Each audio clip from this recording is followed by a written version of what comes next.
everyone, and welcome back for part 2 of my JoJolion retrospective. First off, I would just like to thank everyone for their patience while I was working on this video, as well as the overwhelming support on part 1. I really do appreciate hearing everyone's kind words, so in this video, I hope to achieve the same. Give you all a new appreciation and understanding of the part as a whole, as I give my thoughts on the second half of its story and conclusion. So if you haven't seen part 1 yet, I highly recommend watching that video or even revisiting it before we explore the rest of JoJolion, as many ideas and points made will carry over into the second half, especially for the part's ending, as well as provide complete context for the story and characters up until this point. Also, fair warning, this video turned out to be quite a bit more critical than part 1, so just please know, these videos are always made in good faith, and I have an incredible amount of respect for Araki as an author, artist, and just person, as the goal here is to see and appreciate the work on a deeper level, and I try my best to always make it clear when something is my personal opinion compared to more objective criticism.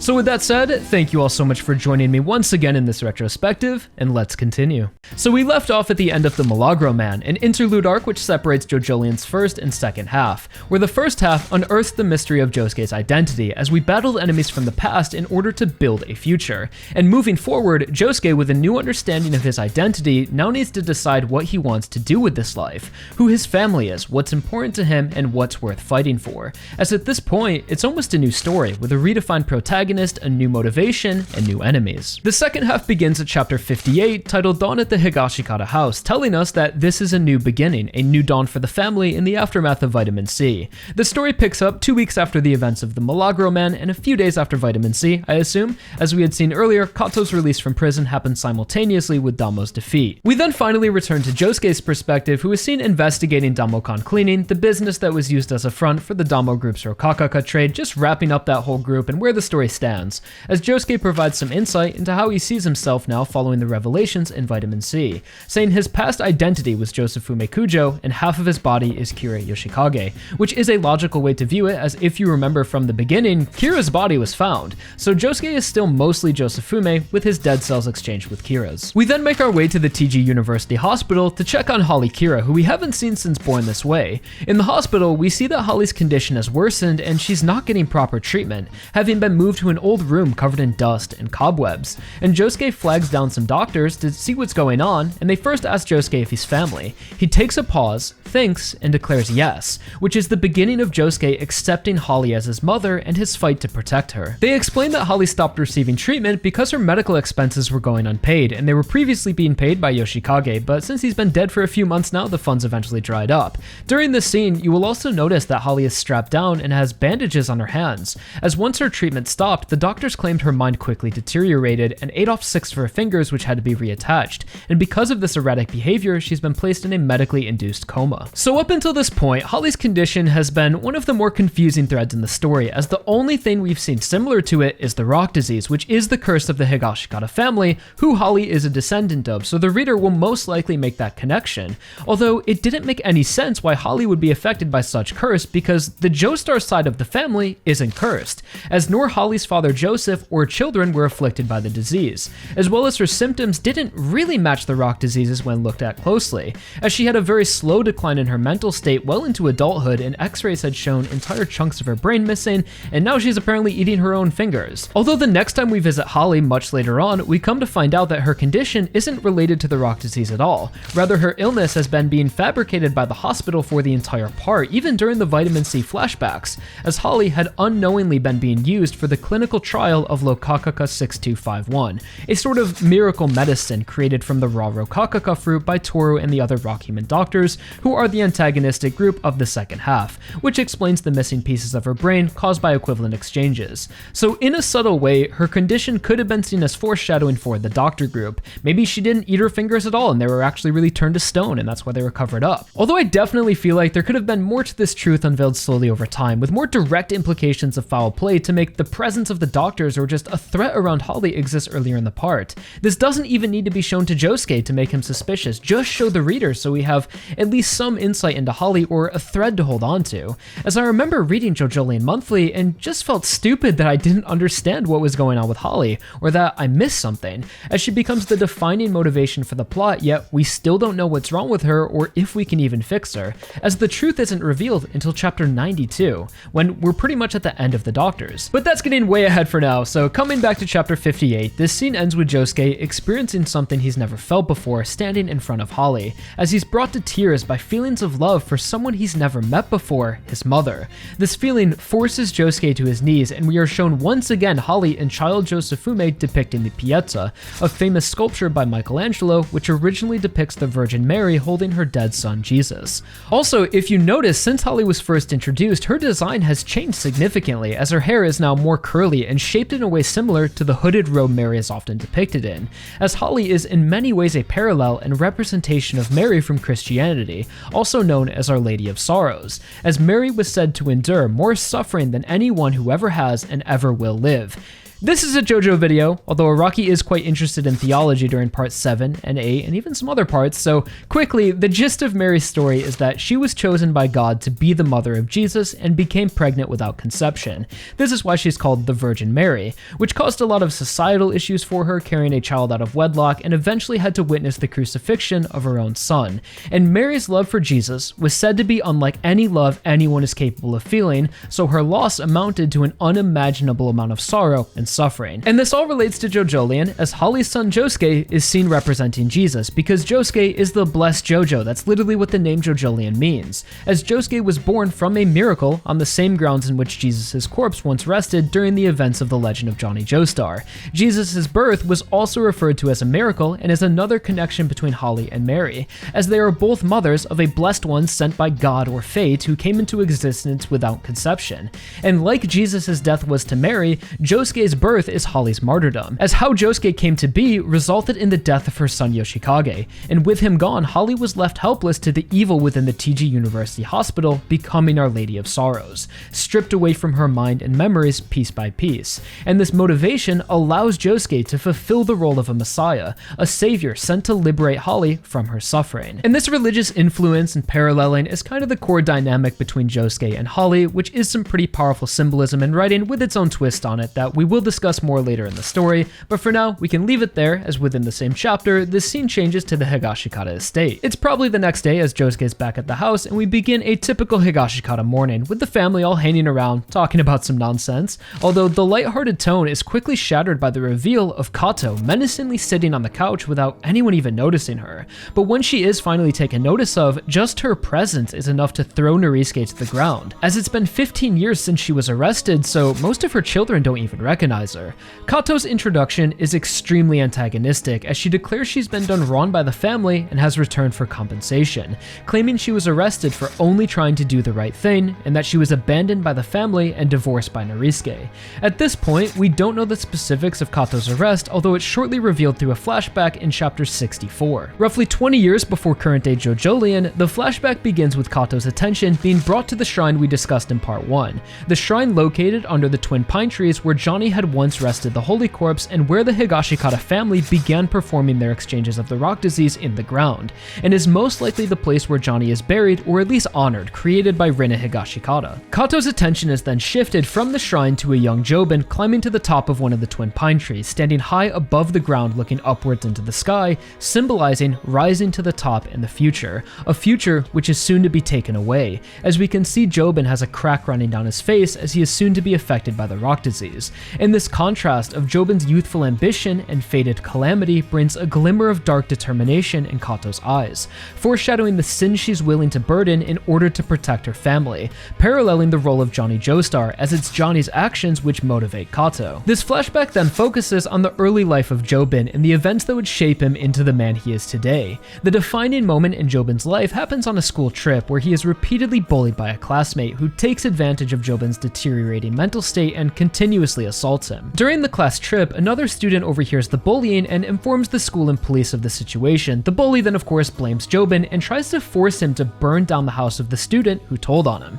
And between Jobin and the bully there is a constant theme of fire, as the bully pushes Jobin to his limits, making him boil inside with anger. Earlier he had tried to start a fire on Jobin's head and then covers him with gas and holds a flame to his face, which all leads to the manifestation of Jobin Stan's speed cane, as it subconsciously awakens in an act of self-defense, boiling the blood under the bully's face, leaving him unconscious, an ability manifested from Jobin's internal anger and the trauma of fire, being able to make others' blood boil in the way his once did. In a state of panic, Jobin returns home and seeks his mother's help, so you can see that even before these events, Jobin trusted Kato more than Norisuke and had a closer bond with his mother, which is important to understanding his actions in current day. Kato then brings the unconscious bully to the shrine and sees this as an opportunity to save herself and her son from fate. She begins to console Jobin, telling him 3 times he didn't do anything, and when Jobin says he doesn't understand what she means, she reveals that she's speaking for both of them.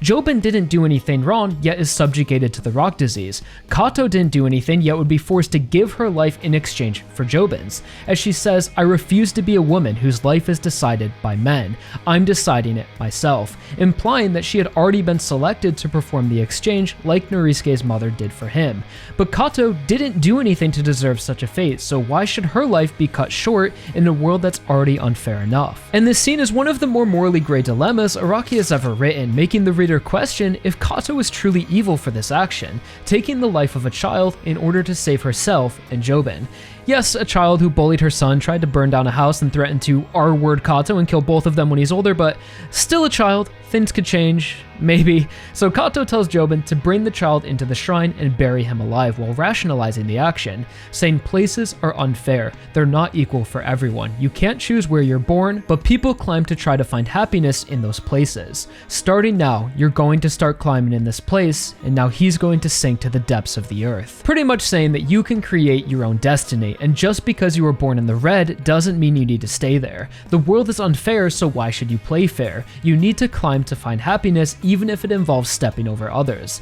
This philosophy is similar to Johnny's motivation of equaling himself out, as Johnny had only ever wanted to reach 0 to balance out his misfortunes, which is relevant as this scene takes place where Johnny had died and used the Holy Corpse, reinforcing that theme of balance, as in order for Jobin to rise, someone needs to sink. And 5 years later, the boy's remains were found and evidence that incriminated Kato. She was then arrested and spent the next 15 years in jail for murder, which brings us back to current day and Kato's motivation to take her life back, as she claims the fruit parlor's past 15 years of success are thanks to her, and that she's going to be compensated with money. And coinciding with Kato's revenge speech is the reveal of her stand ability, as leave it to the 20-year-old Joshu to try to suck on his mom's who is then attacked with her stand, which for now appears as a deck of cards that can store objects, which was foreshadowed during her release from prison, although this stand wouldn't be given a name or fully revealed until 49 chapters later in 107. So following this compelling setup, Kato in her true role within the story lingered for pretty much the entire part,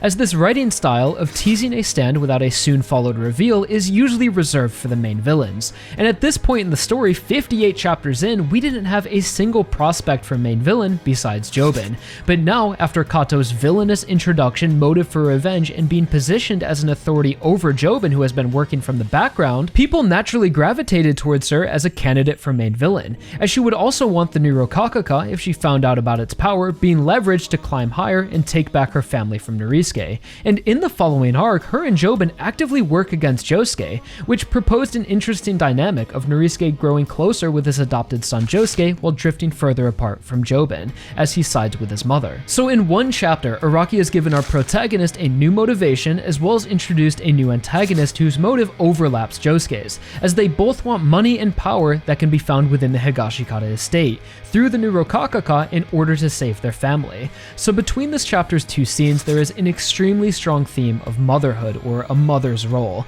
with the ever-present overarching theme of balance, with Holly falling further into suffering while Kato rises from the depths. Although for how promising Kato seemed at first, she unfortunately completely exits the story until the absolute end of the part, almost like Araki just stuck this character in his back pocket until the time where she would be convenient, which wasn't until chapter 107. And for years, readers questioned this character's role in the story. How would she take revenge on Norisuke, and when? Which ultimately distracted from the actual main villain, as there was always the possibility that Kato was behind everything all the way up until the end, with her mysterious absence yet to be revealed stand and motive, although it eventually becomes clear her long removal was to provide an unexpected twist towards the end, mind, which I'll expand upon near the end of the video, as that all has its own issues. But for now, this first chapter was pretty much all set up, establishing motivations and what seemed like an antagonist. So we can now move on to the first minor villain fight, Dolomite's Blue Lagoon. This arc acts as a transition for the story into the new group of villains and sets up a mission Josuke will be going on for the next 10 chapters or so. We start with Josuke looking out towards the orchard, knowing that what he needs to save Holly is out there somewhere, he just can't find it. Like a needle in a haystack, he just needs a metal detector. Not knowing what to do, he confronts Narisuke with his dilemma, telling him that the branch is still out there and he's in a passive battle with Jobin, who is also looking for it. Josuke tries to convince Narisuke that Jobin was working with Damo using their fruit parlor's resources to import the Rokakaka, so Jobin was less of an ally to Damo and more like a business partner who would be given a percentage of the earnings. And even though Narisuke refutes the claims, you can tell by his expression that he's reluctant to accept the truth of his son's betrayal, and has had his own suspicions of Jobin's activity for some time now, knowing deep down Jobin isn't an honest man. So Josuke is pretty much telling Narisuke here he would be willing to kill Jobin if he gets in his way, as he's thankful for everything Narisuke has done for him and wants to be honest about his intentions at their home. So in an attempt to postpone this conflict, Narisuke sends Josuke on a mission to find the plant appraiser, an industry secret who's known to cultivate the most perfect fruit in the country, who works exclusively for the Higashikatas, and is Josuke's only hope to find the grafted branch, being Josuke's metal detector to find the needle. So Narisuke surprisingly sides with Josuke over his own son, telling him that the branch definitely belongs to him and to not let Jobin find out what he's doing. This pitting of Jobin against the family is further developed in the following scene, as Narisuke gets in an argument with Kato for just being at the house and acting like she still lives there, who is also kind of spying on them, and they argue for a bit, but then Kato, pulling the strings from afar, calls Jobin and informs him that Josuke and Narisuke are planning something together, possibly trying to meet someone. And at this point, I'm not sure if Kato and Jobin are on the exact same page, as Kato is just providing information as she's suspicious of this new person Josuke at her house and is not giving exact instructions, although Jobin takes this as an opportunity to try and straight up kill Josuke, but since he's a bit of a coward who likes to stay in the background as well, he seeks out a distant ally, Dolomite, a disfigured rock human who lives at Mutsukabe Pond and behaves more like an animal than human, as Jobin gets his attention by throwing fried chicken on the ground like bird feed and does some animal calls. And from the way Jobin talks to Dolomite, it would seem that he was once a part of Damo's group, as he knows all of the members by name, but after an accident which took all of his limbs, he now lives in nature on his own. Although as a last resort, Jobin pleads to Dolomite to use his ability to help stop Josuke, persuading him with false promises of a new Rokakaka that might be able to heal him. And during this scene, there's a lot of foreshadowing of the mechanics behind Dolomite's stand, which is always much appreciated, as Jobin wears gloves while interacting with him and makes it obvious he doesn't want to touch him. As well as during this arc, there is a flashback to Dolomite before his accident, showing how his stand activates uncontrollably upon physical contact. But once things start rolling, the fight isn't spectacular, in my opinion, as it's another one of the many long-range automatic type stands within the part, like we discussed in the first video, where most of these fights are just running away from the attack without being able to do anything directly to stop it. Although what makes this arc more interesting is its counterpart nature to Highway Star from part 4. The basic structure is the main JoJo running away from an auto-pursuing stand while trying to avoid contact, as they needed to use the resources around the city to stay ahead of the stand, like Josuke stealing a motorcycle and Josuke a bicycle, and the enemy stand users are both unable to move because of their poor physical condition, and the main JoJos reach out to a Hirose to help find the stand user. Uniquely to Blue Hawaii though is that this fight is more of a proxy battle between Jobin and Josuke, as Dolomite isn't really important at all, just a tool being used by Jobin, as this arc's purpose really seems to show more into Jobin's malicious evolution, as he continues to double-cross his family through deplorable actions, as this fight begins with a child delivering an envelope to Josuke containing one of Dolomite's teeth, an envelope which Jobin prepared and gave to the child to deliver, knowing full well the possibility that the child could activate the stand and be hurt, which is exactly what happens, as the kid, after touching the tooth, is the first in the chain of Blue Hawaii's virus, which turns people into zombies, essentially chasing after their target with no regard to obstacles or their well-being, and will pass the virus to anyone who comes in contact with their bodily fluids. So a majority of this arc is Josuke running away as he tries to make sense of who's attacking him, while occasionally flipping back to Jobin's perspective before the attack, starting with Jobin manipulating Dolomite, promising him that if he helps him, he'll give him one of the new fruits that could possibly heal his body, which we all know Jobin would never do, as he needs the fruit for Tsurugi, as well as Jobin speaks on his philosophy of rising from zero, which at the time seemed like his unique idea, but as we come to find out in the flashback following Following this arc, which we've already covered, Jobin is merely parodying the words of his mother, like Jobin stealing a quote in his first appearance. So Kato played a major part in corrupting his character from a young age, as her actions seem to have been exaggerated or misinterpreted by Jobin as it's okay to hurt people, even children, for your own gain, as long as you're rising from zero. As what Kato did in the past and what Jobin is doing right now is barely even comparable, meaning Jobin is a lot more evil. Another scene in this arc that shows Jobin's corruption is when he attacks Yasuo, a known friend of his family, as when Yasuo is helping Josuke by doing research on Dolomite's tooth, Jobin takes his first direct attack in the part, knocking her unconscious, further fueling Jobin's antagonistic role.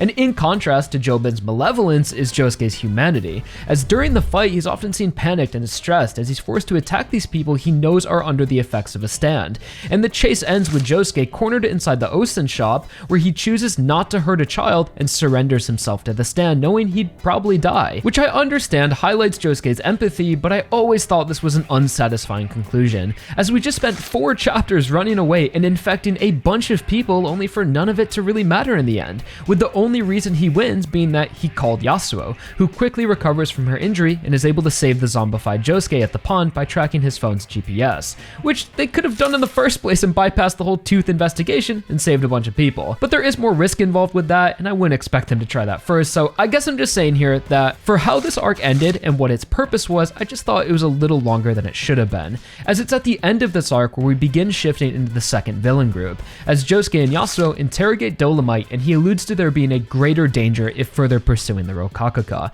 pretty much pleading to Josuke it's a bad idea and making it as clear as possible that he doesn't know anything, saying it 3 times and he doesn't even want to know what the rock human's true goal is, making the reader at least somewhat aware of a greater enemy. Josuke shortly realizes that Dolomite wasn't exactly talking to him back at the pond, rather he was trying to absolve himself from the greater enemy by making sure whoever was listening knew that Dolomite was in the dark, and it's confirmed that they were being watched or listened to in the next arc when Josuke is attacked by Urban Guerilla, who could have only possibly found out about the meeting with the plant appraiser and where he was going from the conversation at the pond. And this whole transition into the research team is unfortunately one of the most contrived plot points in the entire part that sorely lacks in comparison to everything that came before, and how well of a job the part has done so far of weaving together the characters and story. So the new enemy is a group of rock human doctors that from this point on are trying to stop Josuke from obtaining the grafted branch and want it for themselves. Of course, it's a good thing that there is a new enemy now that Damo's gone, but the way they are written into the story is very disjointed, often unexplained,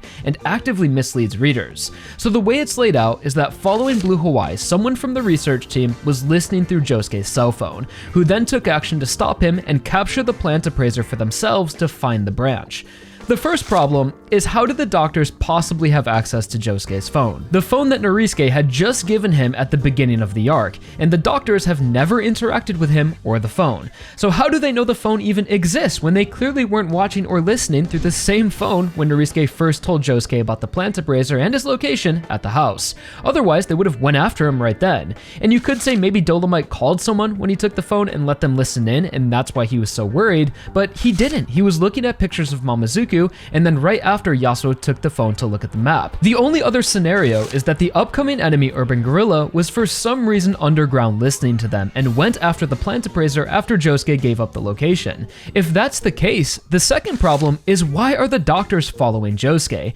Have they just been lingering around this whole time? Clearly not, as they didn't hear the conversation in the garage. If they want the branch and already know of its existence, why is their best course of action to just follow Josuke around at all times? As there is no way they could have possibly have had the suspicion that today, of all days, Josuke was on his way to meet the plant appraiser, when only Norisuke, Kato, and Jobin knew about the meeting, who all have no connection to the research team, which unintentionally wrapped up Kato's character into the new villains, as at the time, one of the only logical explanations was that Kato was working with the doctors, and tipped them off that Josuke was going to meet someone, which would then explain why they were spying on him at that exact moment, waiting to hear the plant appraiser's location. Although the next time we see Kato, we find out she has no idea who the doctors are. So this potential connection lingered in the story for years only to go nowhere. And going back to Blue Hawaii, that leaves the doctor's first attack with no real explanation or connection. Although I admit when reading for the first time, this isn't really something you think about.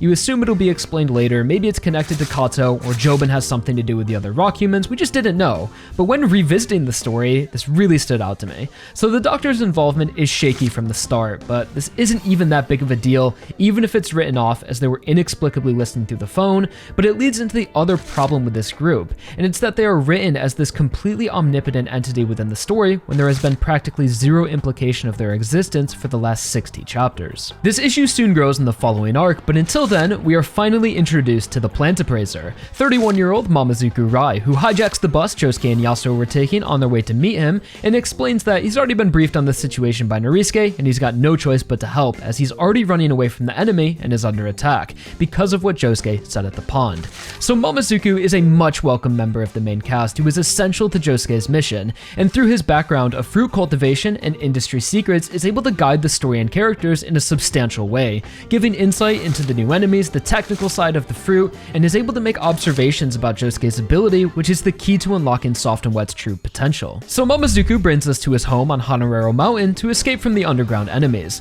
As it's revealed, he lives on a ski lift with the different poles acting as the rooms in a house, like pole 5 being the kitchen, pole 6 a bathroom, and pole 3 being his wardrobe, which is a nice callback and reimagining of Superfly from part 4, where on the outskirts of Morio, we met a man who lived inside an electrical pylon. So as we were being introduced to Mamazuku, he almost immediately identifies the grafted branch from the photos Josuke took of the orchard, which is surprising, but also good, as we know it exists, we know where it is, we just gotta make it out of here alive to reach it. And through the way Mamazuku talks, we can tell he's an extremely analytical person, often saying the percentages of their survival rate and just in general acts in a very pragmatic manner, as in the beginning he resents Josuke and Yasuo for dragging him into this whole situation and only acts in his own self-interest. But over time, he becomes more acquainted with them, specifically Josuke, and grows into a trustworthy ally, fully on board to stop the rock humans. And as we are waiting on the ski lift, Mamazuku whips up a delicious strawberry Romanoff, which gives him an opportunity to show off his fruit cultivation skills as well as his stand doggy style,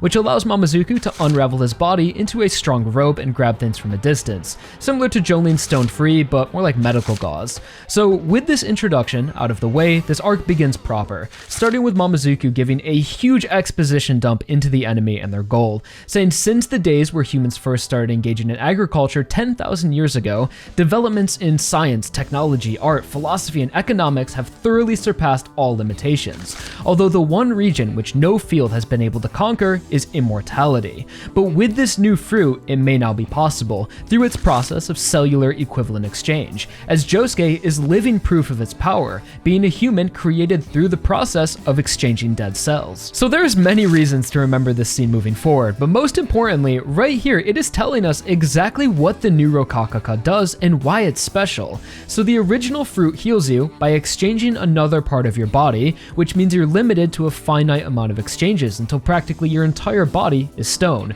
while the new fruit exchanges the cells with anything close by to you. So ethics aside, there is no downside or self-sacrifice needed, and could be used infinitely at no cost, which explains how it conquers immortality. So Mamazuku believes that the enemy isn't interested in a quick payday, rather a fundamental restructuring of society, by turning this new Rokakaka into medicine and technology to create an immortality industry, which would undoubtedly become the most powerful and wealthy industry in the world, and with the rock humans leading the charge would give them the power to overcome the humans and rise to the summit of society. And it's not wildly unbelievable that Mamazuku is aware of these things, as like rock humans, he exists within nature, observing it and understanding blessings from the earth, as well as is probably aware of every fruit on the planet, including the fabled Rokakaka that is used constantly in the city he lives in. So while this is all presented as Mamazuku's personal theory, it's also kind of Araki speaking through the character to tell the reader more about the doctors, as pretty much everything he says is soon to be validated by the approaching enemy. And it's right around this time that Urban Guerilla and his rock animal Doremifasolatido make their attack. And Doremi is our introduction to the other forms of rock organisms like rock animals, rock insects, and even other more bizarre rock creatures that appear as everyday objects like hair clips and guardrails. The rock organisms, unlike rock humans, do not have stands, rather they have their own innate abilities, often harnessed through their physical forms. Doremi appears as a sort of marsupial tank that can burrow itself underground using its treads to rapidly suck up soil and move it behind itself, something called caterpillar propulsion. And the rock animal is used by Urban Guerilla, who rides inside it while using his stand Brainstorm, which is an auto-pursuing virus-type stand that breaks down flesh and can infiltrate the bloodstream, making these two a great introduction to the research team, as their abilities not only work well together, but also symbolize the overall goal of the rock humans, as in the beginning of the arc they were lurking underground below the humans waiting to strike, then using Brainstorm are able to reach upwards and infect them like a virus, reflecting their parasitic nature, and ultimately pull them down, bringing the humans below them, which is their end goal. During the fight, Urban Guerilla speaks on the motive of his team, saying how the Rokakaka is something they've been aware of for a long time, and it exists for the rock humans, as the fruit is more compatible with their carbon-based cells, which makes sense as it turns people to stone, and we've seen it used to heal the rock animal Owasuke. And the new Rokakaka will bring upon a whole new world, one where they're able to rise above humans and become the dominant species through the means of the immortality industry previously mentioned by Mamazuku. And I just realized earlier I said that Doremi was our introduction to rock animals, although following him that concept is explained, but earlier in the part there's of course the strange mysterious family dog Owasuke, who we can look back onto now and infer that, oh wait, he's actually a rock animal, so gotta give Owasuke credit, he was the first. But so far, Urban Guerilla has been an excellent development. He's threatening with a unique, almost scary design. Doremi adds to the horror vibes, feeling like Tremors where we're being stalked and can't touch the ground, and they have a compelling motivation, much grander and more interesting than Damo's team. Although during the fight, there's a moment that highlights the issue previously mentioned of the doctors, as when Urban Guerilla talks to Josuke, he knows everything. He knows about the rock disease, the family members, Kiryoshikage, the new Rokakaka, the fact that Josuke is a fusion person, the grafted branch, everything Damo did and implied they are his subordinates, and the more we learn about the research group, the less sense they make within the story. As while there are certain positive aspects to this group, they just force their way into this almost 70 chapter narrative acting like they've been here the whole time, without any care or consideration to explain anything, leaving it to the reader to either not question the logic of the story and almost force yourself to become invested in these enemies, or you'll have to make vast assumptions about them. So first and foremost, how do they know everything? Since they are above Damo-kan, let's just say Damo reported all of this to them directly at some point before he died, which makes the most sense. Although Damo didn't know Josuke was a fusion, or even that there was a new Rokakaka until moments before his death. So unless the doctors were literally in the Higashikata home or listening during Vitamin C, they had to have known everything before Damo by just observing from a distance. Secondly, assuming they just do know everything and not question how,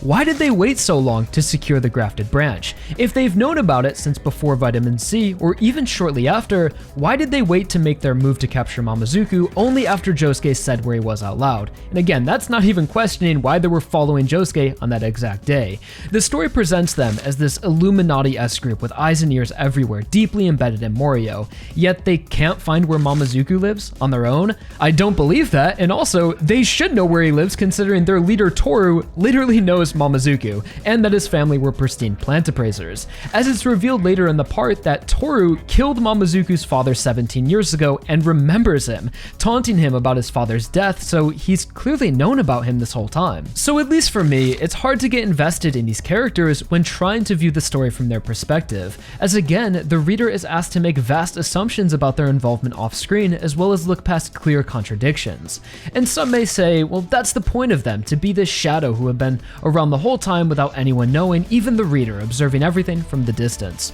First off, that's not very interesting or even well explained, and secondly, I could accept that if there was a reason why they would be watching in the first place. Because remember, Tooru and Damo do not communicate with each other. In fact, the research team didn't really respect or care what Damo-kan did. So why would these 4 doctors, who are presumably busy on staff at the hospital, working with patients and developing Rokakaka medicine, have the care or resources to spy on nearly every character, be it Dolomite and Jobin, Josuke, or the Higashikatas? Just what was the one moment where they found out about Josuke or the fruit? That's really all I'm asking for, as if we knew when that moment was, it would give a rational answer as to why they are lurking in the shadows and how they know as much as they do. But we don't even see that. So I understand it may sound like I'm getting too caught up in the finer details, but it was simply on a reread I found this to be a glaring issue, and it was finer details which made the first half excel, as somehow this introduction of the doctors is even more jarring on a second read, as their logic is only further contradicted. But coming back to the story, Urban Guerilla and Doremi are pretty quickly defeated, and I did enjoy this arc, and this fight was full of small details and implications that are expanded upon later. The first of which is that during the fight, Momozuku sustains a permanent wound, as the infection forced him to cut off all of the fingers on his left hand to stop it from spreading, and for the remainder of the part, his fingers are gone very consistently. Although when Urban Guerilla is defeated, we see everyone else's wounds just kinda go away, so Momozuku may have actually made a mistake by preemptively cutting off his fingers, as in just a few pages his whole body is infected. But I guess this action maybe reflects his analytical side, not taking any risks when it comes to an unknown ability. Also within this arc, Josuke further develops Soft and Wet, as when he's trying to stop Doremi, he fully uses Kira's exploding bubbles and acknowledges the fact they blew up, which was foreshadowed in the Vitamin C arc. And on the topic of Soft and Wet's evolution, at the end of this fight, Momozuku gets a chance to take a closer look at his bubbles, revealing that what appears to be a soap bubble is actually a small cord that vibrates at a super high speed, making it appear as a sphere, which Momozuku disregards for now, as he also doesn't fully understand it. He's just like, oh, that's interesting.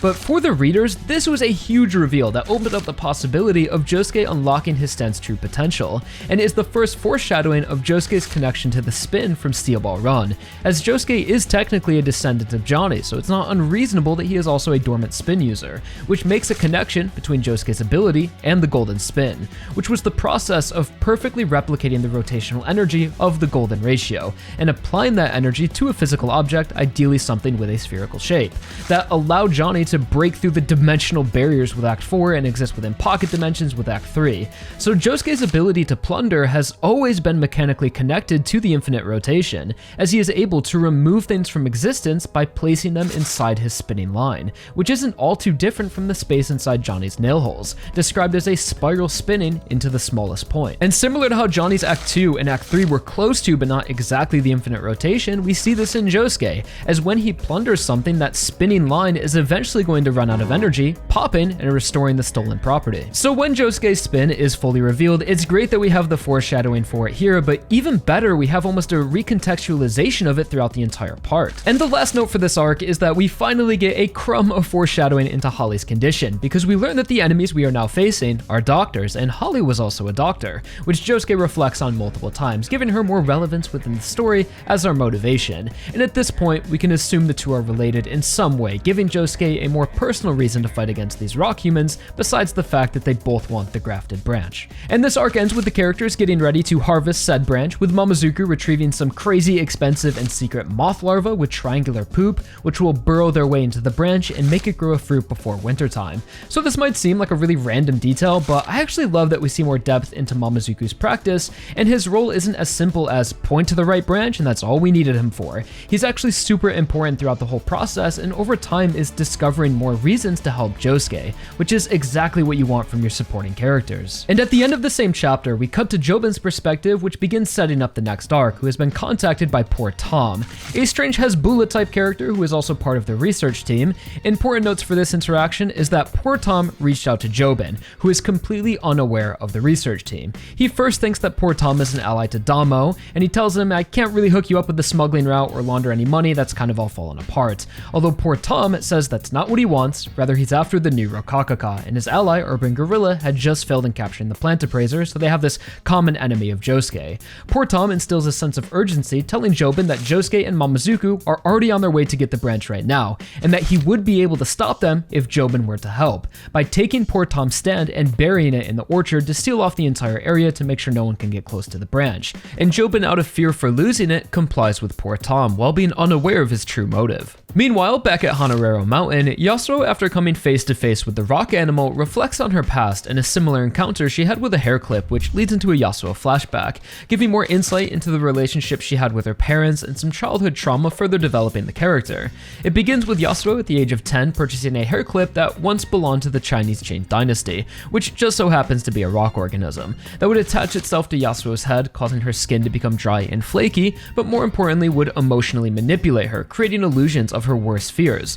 like her father fading away from her life. And this, along with her neglectful mother and some school trauma, eventually led to a self-harm attempt, where Yasuo would be placed in the care of Holly Kira, who leaves Yasuo with some encouraging words telling her there's not a single thing that is good to overlook. If there's something important to see and you only look at yourself, you won't be able to see it. I hope what's important to you eventually comes into view, which are the words that Yasuo remembered that she applied to Josuke, with their meeting being something good that can't be overlooked, as when she pulled Josuke from the ground, Josuke pulled Yasuo from her wandering existence, giving her life purpose and something to fight for, which is why Yasuo claims she has the same motive as Josuke and wants to get her hands on the new Rokakaka. So I already never really questioned why Yasuo fought alongside us, as she is the first person Josuke met, she loves him, and he has helped her get away from her broken home, but this flashback did even more to establish Yasuo's position and motivation. Also, coincidentally, at the end of this flashback, Yasuo has a brief encounter with Yoshikage, who returns her broken hair clip, claiming to have accidentally stepped on it when he probably destroyed it on purpose,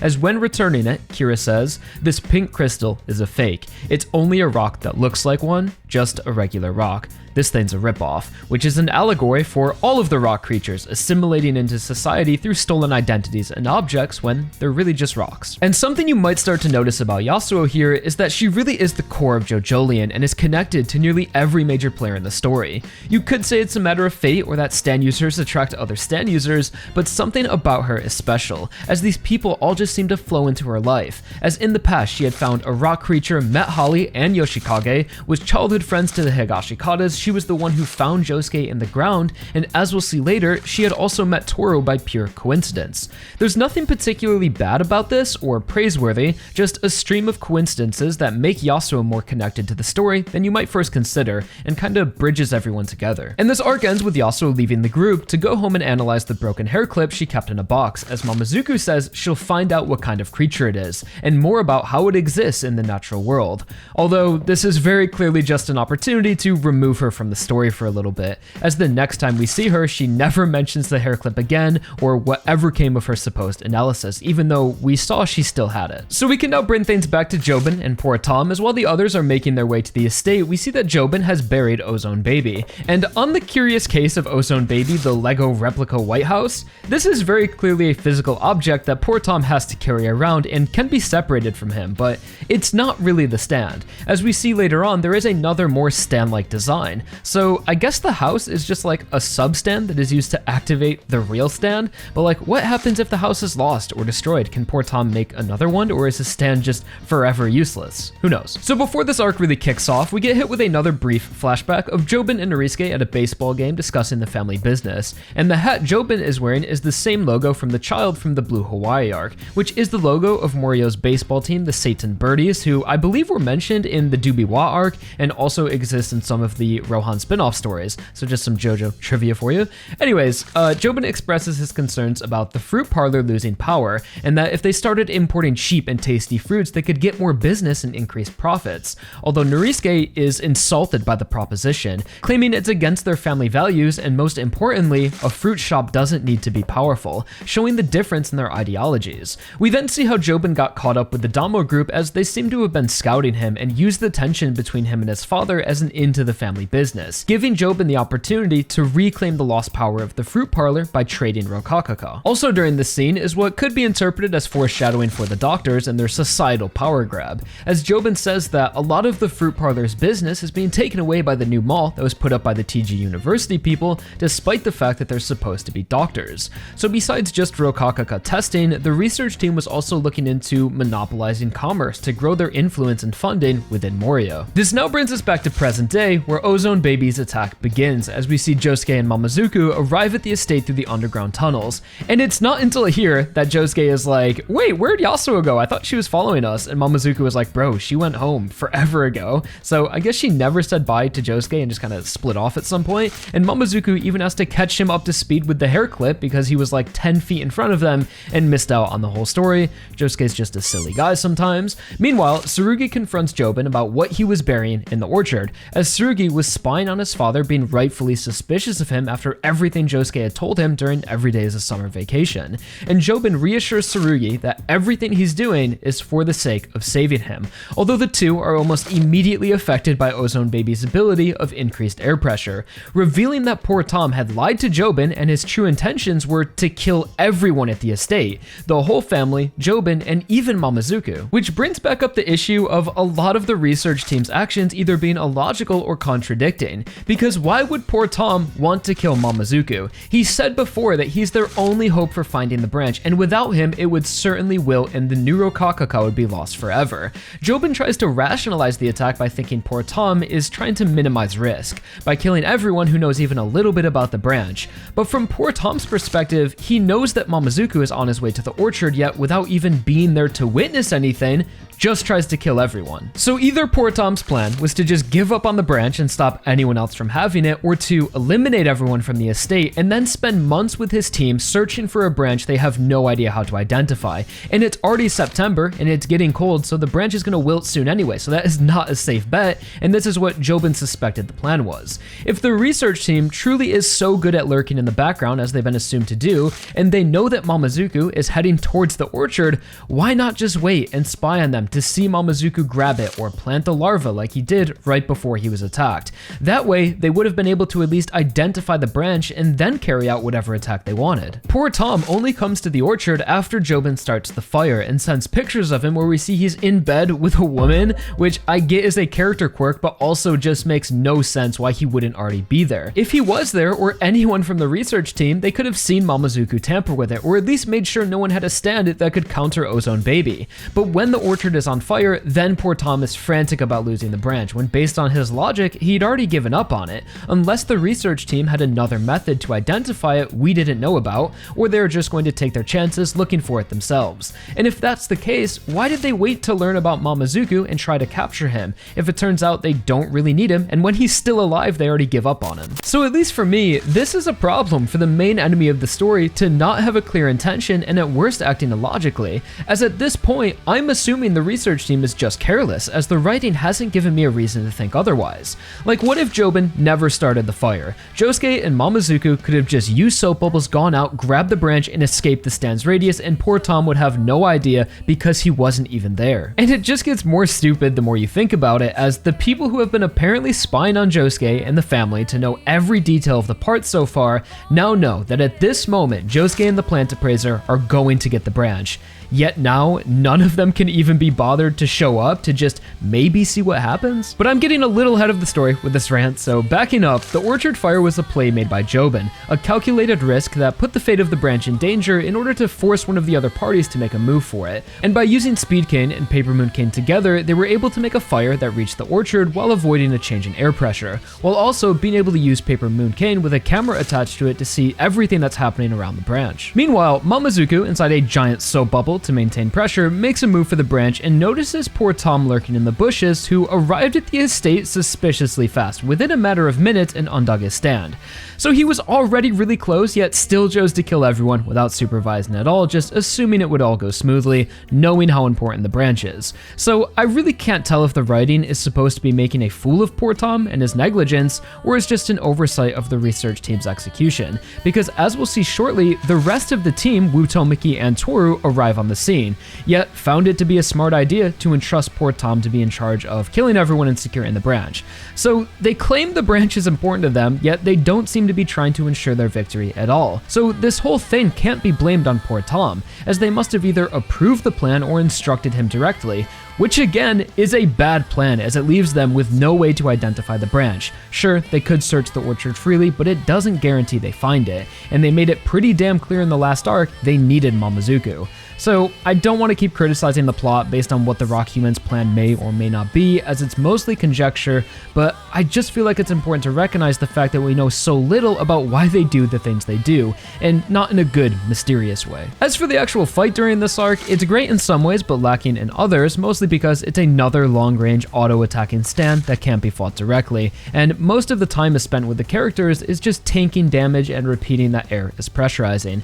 But we do have the interesting dynamic of Jobin working with Tsurugi, which allows Jobin to take on the role of a father rather than a son, as he reassures, motivates, and protects Tsurugi, showing a new side to the character. Meanwhile, Josuke and Momozuku don't really seem to be affected by the stand and can easily counteract the changes in pressure by staying inside the soap bubbles. So while the ability isn't all that interesting visually, it was necessary to give Jobin a reason to start the orchard fire, which forces Momozuku to expose the branch and creates this free-for-all battle with everyone trying to grab it. So for that purpose, the stand does its job and creates an interesting climax that changes the story's trajectory. And the action of the fight does really pick up in the final moments, where Momozuku's life is put on the line with the branch in one hand and poor Tom in the other, as the pressure eventually rips apart his body and destroys the bubble, allowing poor Tom to grab the branch, and leaving it to Josuke to finish the fight, as he exploits poor Tom's cowardice with an empty soap bubble that scares him enough to call off the pressure just before reaching him. Although Josuke was a little too late, as poor Tom's comrades had already arrived on the scene,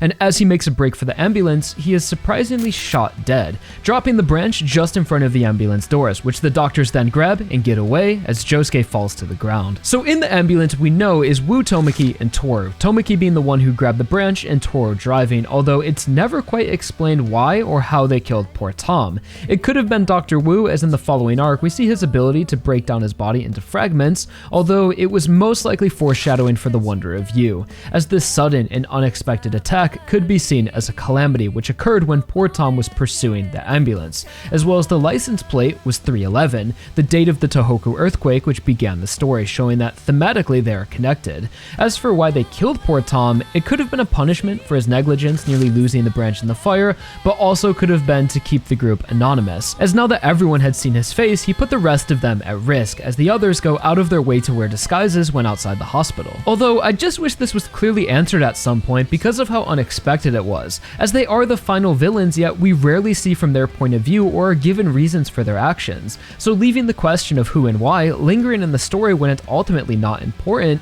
I think did more harm than good. So at least for me, the lack of insight was getting a bit frustrating at this point, as the story is no longer a mystery plot. We know the enemies are rock human doctors and we are fighting for the Neurokakaka, so let us get more invested in the enemies, seeing how they operate and their reasonings, instead of having other characters like Momozuku and Jobin tell us what they think they're doing. But on a more positive note, this arc caps off with one of the best moments in the part, as the doctors realize they've been tricked and the branch they took was an ordinary pear branch, and the real branch has been secured by Jobin and Tsurugi, proving their resolve and coming out on top of everyone, as it's revealed that during all of the chaos, Josuke and poor Tom had been affected by Paper Moon Cane, making them think this ordinary branch was the real one, leaving it behind for the father and son tag team to secure. And this was a really unexpected twist that provided a completely new dynamic for Araki moving into the final arc, as now instead of the typical JoJo versus main villain climax, he's able to construct a more complex narrative that incorporates more of the supporting characters into the finale in a substantial way,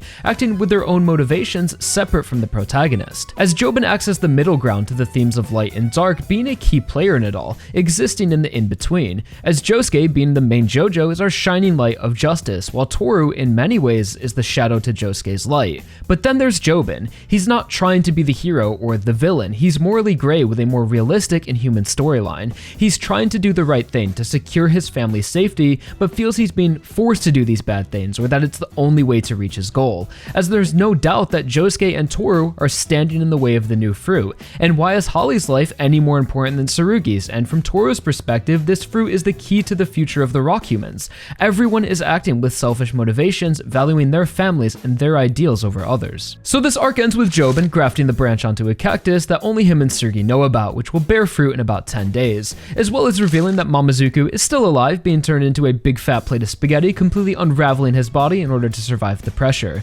This then leads into a transition chapter at 77, where we get quite a few interesting interactions as the entire family and Momozuku come together to discuss what just happened. Josuke explains everything about the branch to the family, Joshu proposes new business for mushroom hunting in the destroyed orchard, and Momozuku deduces that Jobin must have started the fire, although they're still under the impression that the doctors have the branch and head out to the hospital to get it back. Although I can't ignore that during this scene, Josuke seems to have completely forgotten that Jobin had just tried to kill him and attacked Yasuo during Blue Hawaii to get the branch for himself, so we know know how much Josuke cares for Yasuo. During I Am a Rock, just the thought of her being hurt triggered his dark determination. Yet in this scene, Josuke doesn't bring it up to the family, Mamazuku, or confront Jobin in private, which is weird because Josuke knows he's connected to the rock humans, knows he's out to get him, and could be a lead on the branch with the whole orchard fire, yet still says nothing. Even after Mamazuku tells him the culprit is Jobin, Josuke acts like he barely knows the guy, saying, "Jobin? The eldest son? Well, he does have views that differ from Norisuke, but IDK man,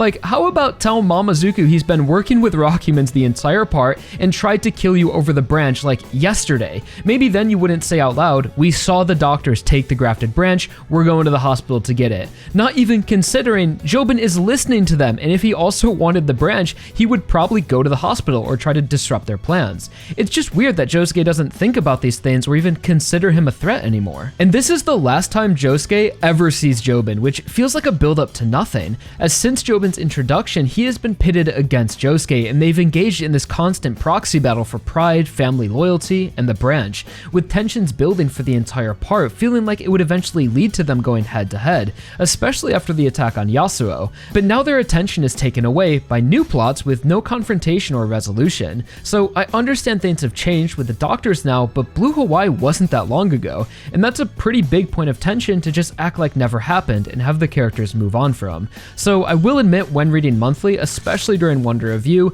I never really felt like Josuke and Jobin needed a final interaction, but when revisiting, their rivalry suddenly being dropped here stood out a lot more. But now with the branch at the estate and Josuke on his way to the hospital, we enter the next arc where we finally begin to learn the secrets within the TG University Hospital.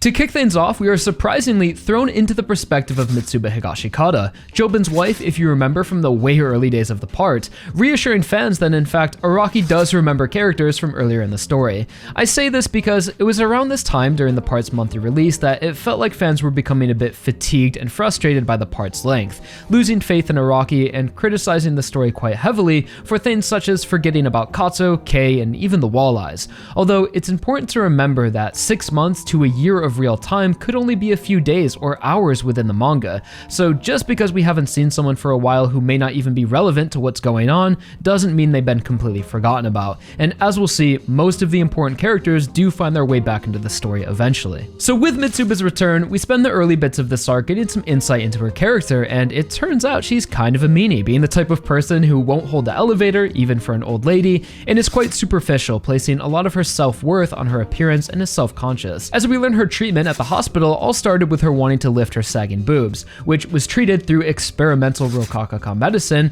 resulting in an exchange, forcing her to continue coming back for more treatment. So her boobs were lifted, then her teeth turned to stone. She fixed her teeth, now her right ear doesn't work, she fixed her ear, now her legs turned to stone, so you have this never-ending loop of returning patients. And all of this treatment isn't cheap, and at the expense of the Higashikata family, mind you. So the impression I got is Mitsuba is a rather selfish character, although as the arc continues, she becomes more likable and compassionate, and these selfish qualities pretty much fall by the wayside. So while we are learning all this about Mitsuba, we meet her doctor, Wu Tomiki, who right off the bat we know is a rock human, as he's the one administering Mitsuba the medicine and has a lot of strange character quirks, like eating a bunch of nori, which is considered toxic if consumed in large quantities, and drinks silicone-infused water, as the rock humans are silicone-based life forms. So this arc allows Mitsuba to really shine and team up with Yasuo, as she just so happens to be at the hospital at this time and gets involved with Mitsuba, all while Josuke and Mamazuku are making their way there. And right before Yasuo meets Mitsuba, she is on the phone with Josuke, who tells her about the 311 ambulance and sends her some video footage, which allows her to quickly connect the dots, looking into Tomiki with Paisley Park, revealing that he is in fact the man at the estate who took the branch, which then leads into the fight. So it is good that we have stan users in close proximity actually able to interact and outplay each other, although Dr. Wu's ability is used and illustrated in some pretty uncomfortable ways that just makes this arc as a whole not very pleasant to return to, or what I would consider a fun read. So we of course know that Araki is a man unafraid to draw whatever he wants in his manga, and doesn't shy away from the unsettling, which is a good thing, although with Wu Tomiki's ability to break himself down into small rock fragments, I think things just go a bit too far with this one, as the enemy attacks by invading women through their bodies against their will, which is illustrated quite explicitly, so no need to go into too much detail of the fight itself as it isn't super necessary, although as we are exploring the hospital, there are small details revealed here and there, and a big dump of information at the end about the doctors and their plans. So first off, I gotta give props to Tomoki, as he alleviates a lot of the previous issues I've expressed with the doctor group, as up until this point, he is one of the most fleshed out rock humans, giving insight into himself personally, his motivation, their whole operation, bringing up connections to previous characters, and more. So one of the first things we learn about Tomoki is his involvement off screen, which attempts to explain the reason why the doctors seem to know everything, one of my biggest complaints earlier. So part of Dr. Wu's ability is that when he's inside people, he can reform himself and either take control of the person or just exist within them like a parasite. And he explains that Mitsuba is an important patient because she provides information, being able to freely come and go from the Higashikata estate, implying that for the entire part, Dr. Wu would sometimes be inside Mitsuba's body, observing the family's activities, which, in my opinion, feels like a retcon, as without any foreshadowing, Araki just tells us, hey, by the way, Tomoki might have been inside Mitsuba this whole time. If this was planned from the beginning and Mitsuba exhibited some strange behaviors like eating lots of nori or having cracked skin, that would be great, but of course that isn't the case. The other issue is that Mitsuba is never at the estate during important moments. She was only ever seen at the house when Josuke first came home and for like one panel in chapter 27. But for Vitamin C, Blue Hawaii, and the Orchard Fire, Mitsuba isn't there, or at least not shown to the reader. So if Tomoki sees and hears through her, how could he possibly know more than her, let alone the intricacies of Josuke's fusion, the branch, and the family member's stands? As Tomoki, out of nowhere, explains that he knows Tsurugi's stand and that he probably used it as a flying bird during the Orchard Fire. There is just no way he could have known that based on how he described the situation. And it's not like Tomoki can just move freely to snoop around or invade other people's bodies, as his fragments can only move through wind currents. But if he did do that, just let him explain further to give the reader some clarity. So even with this explanation, I don't see why Araki thought using Mitsuba as a proxy for Tomoki would help this issue at all, a character who has been distinctly absent for the entire story and has no idea what's going on with Josuke or the branch, and it's highly unlikely Jobin would tell her any of his activity. If it was someone like Norisuke or Hato that were his patient, I would be fully on board, as those characters have witnessed the things the doctors are aware of. So while I thought that point fell a little flat, we thankfully follow up with some insight into Tomoki's character. He's someone who has an extreme superiority complex, claiming to be a man who never fails, who's never failed once in his whole life, even though his team failed to capture Mamazuku and he failed to get the grafted branch back at the orchard, but let's just forget about that. So being a doctor, it's important to him to not fail his patients, expressing a desire to grant the wishes of everyone to complete satisfaction, which he believes he's able to do through Rokakuka medicine, and that this desire is a noble effort, saying it's actually Yasuo and Josuke who are the evil ones, trying to take this miracle medicine away from the public, which proposes an interesting dilemma for the reader to consider, similar to the conflict between Funny Valentine and Johnny, where Valentine wanted to use the Holy Corpse to guarantee the safety and prosperity of the country, while Johnny believed no one should have such power, besides himself of course when it's convenient to him. So there is a genuine argument there for how the Rokakuka should be used, because as we've seen, it can be used to make people happy and cure illness, although this isn't really something Josuke considers and only cares about using it to save his mother, and to make sure the rock humans don't control it, which parallels Johnny's philosophy of the Holy Corpse. So finally, it's great to see a more compelling side to the doctors and their motive directly compared to Josuke's, even asking the reader to consider if Josuke is really doing the right thing. And speaking more on the rock humans' motivation, I've noticed this is an area where readers either misinterpret their plans or just forget crucial dialogue.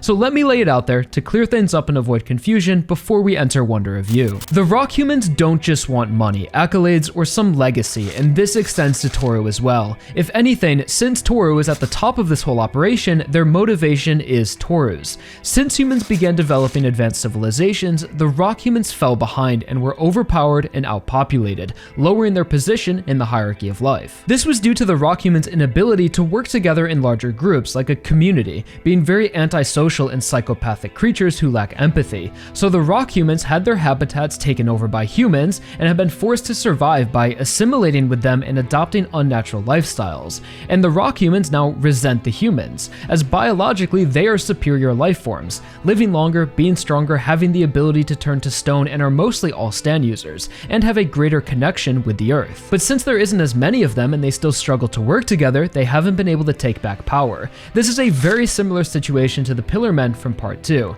So like how the Pillar Men needed the red stone in order to conquer the sun to rise above humans, the rock humans need the Rokakuka to gain power power within society. And since they discovered the Rokakaka, which was at least before 1941, they had been using it to gain power and wealth, and found the best way to do this was to become doctors, to use technologies to further develop and research the fruit and use its power to exploit patients for wealth. So yes, part of their plan does involve accumulating a lot of money, but it's not because they're greedy. They are merely playing the game humans have created in order to rise above them and become the dominant species. And now with the new Rokakaka in the mix, this would allow the rock humans to achieve their goal even quicker and with more leverage, to be in control of a medicine which essentially grants immortality through its power of exchanging cells with other people, bypassing the original fruit's limitation of individual equivalent exchange. So if they were able to control this power and mass produce it, the humans would be in the palm of their hands, giving up all of their power and land for the medicine through the previously mentioned immortality industry,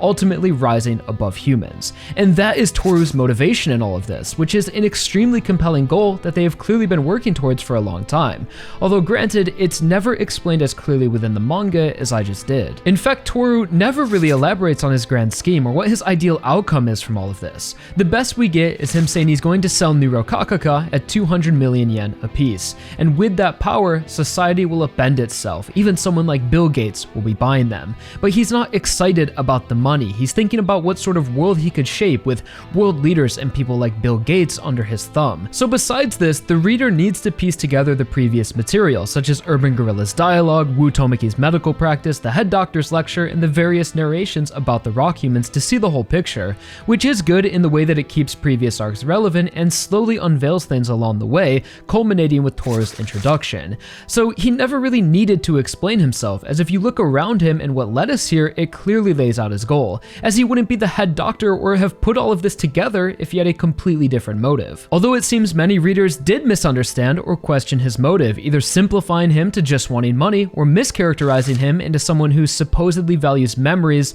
or leaving behind some legacy. This specifically will be expanded upon later. But coming back to Dr. Wu, it's during this arc where we actually see Tooru for the first time. As when the girls are running away, Yasuo noticed Tooru and they have a short interaction where we learn he's a part-time worker here, he used to date Yasuo in high school, and gives off the impression that he still likes her, saying he's gonna message her with a smirk on his face. But when Yasuo asks him to find Josuke, he gets a look of disappointment and comes off a bit jealous. But I'll leave it there for now, as of course we'll have the much larger Tooru discussion very soon. So as Yasuo and Mitsuba are running away, they're looking for the room where Tomoki performs his treatment, as during Mitsuba's last exchange, warning getting into some of the sensitive material mentioned earlier, the Rokakaka exchanged her unborn baby who she put back inside her body using her stand and is trying to find more fruit to do an exchange and bring it back to life. And I realize I haven't mentioned Mitsuba's stand yet, Awaking 3 Leaves. You'll notice its name does have Qing in it like the rest of the family, although it's just in the word awaken like Hato's walking heart, and it's a pretty cool ability, being able to project energy with arrows that change based on where the arrows are pointing and how many are placed.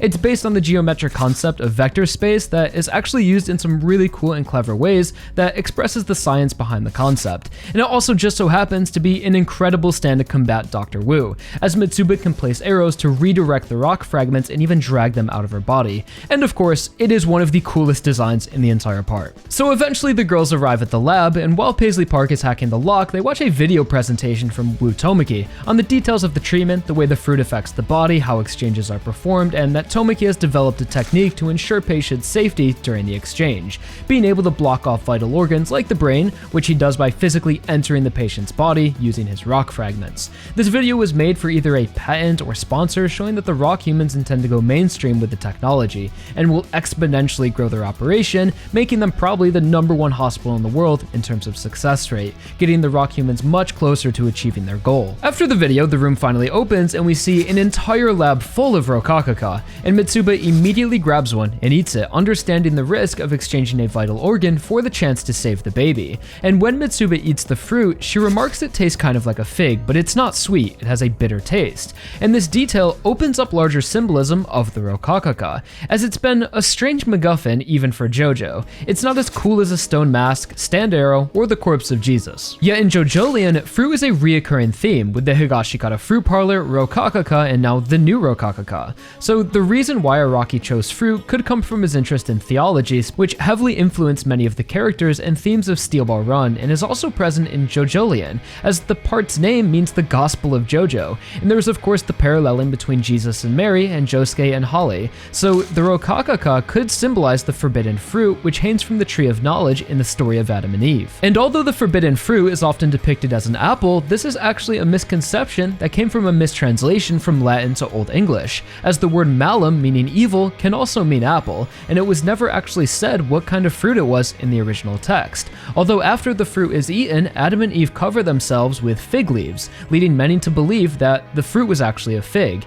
and in Michelangelo's depiction of the Tree of Knowledge, it's a fig tree, which hangs in the Sistine Chapel. So it's not unlikely Araki also referenced Michelangelo's depiction of the forbidden fruit, as earlier in the part, Norisuke had remarked that the tree that the fruit came from looked like a fig tree. So Araki could be using the Rokakaka to symbolize a forbidden fruit, but what if it actually is the forbidden fruit? In Steel Ball Run, Araki brought a subject from the Bible into present day, which was the 1800s at the time, and seen an alternate world where these blessed objects have powers and centralize the story around it. So what if in JoJolion, this is the forbidden fruit which has been rediscovered, and has the power of equivalent exchange, which isn't that different from how it was described in the Bible, a blessing and a curse, as when the fruit was eaten, it bestowed Adam and Eve with knowledge, but exiled them from God's paradise. Although if this was Araki's intention, it's a lot less direct than the Holy Corpse, so for now, we can just leave it as potential symbolism. So back in the manga, when Mitsuba eats the fruit, it turns out that Tomoki had somehow beaten them to the lab and put parts of him in all of the fruit, allowing him to reform inside Mitsuba's body and take control of her stand,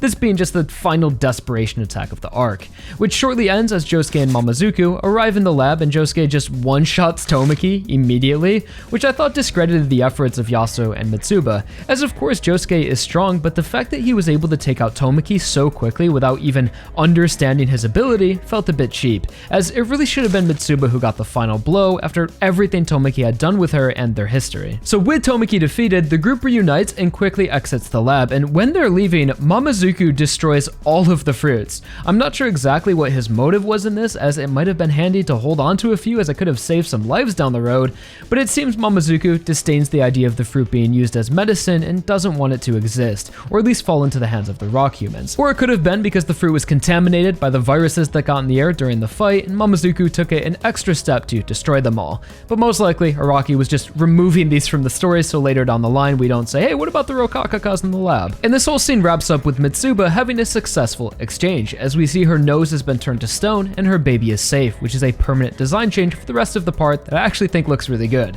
So following this fight, we step up from the hospital for a bit and see that Mamazuku is driving Jobin's Lamborghini, which Josuke won during the beetle fight if you remember, so it's cool to see that Araki considers the fact that Josuke technically owns a Lamborghini and is implementing it into the story in practical ways. So in the car, I guess through Paisley Park or something, they are seeing the identities of the doctors, and we see the previous enemies on staff through security footage, and that there is just one rock human left, the head doctor who's 89 years old and has no pictures. So with all of the information Yasuo and Mitsuba have learned from Tomoki, you'd think she'd be helpful going forward. Although in between this arc and the next, Araki does this frustrating thing where he makes Mamazuku and Josuke just hate Yasuo for no real reason. She tries to tell them that the branch isn't at the hospital and it must be at the estate, because Wu Tomoki was still looking for it and it wasn't in the lab, but they just don't believe her, as Josuke is confident in what he saw back at the orchard. Although Yasuo has the footage on her phone of Tomoki taking the branch to back up what she's saying,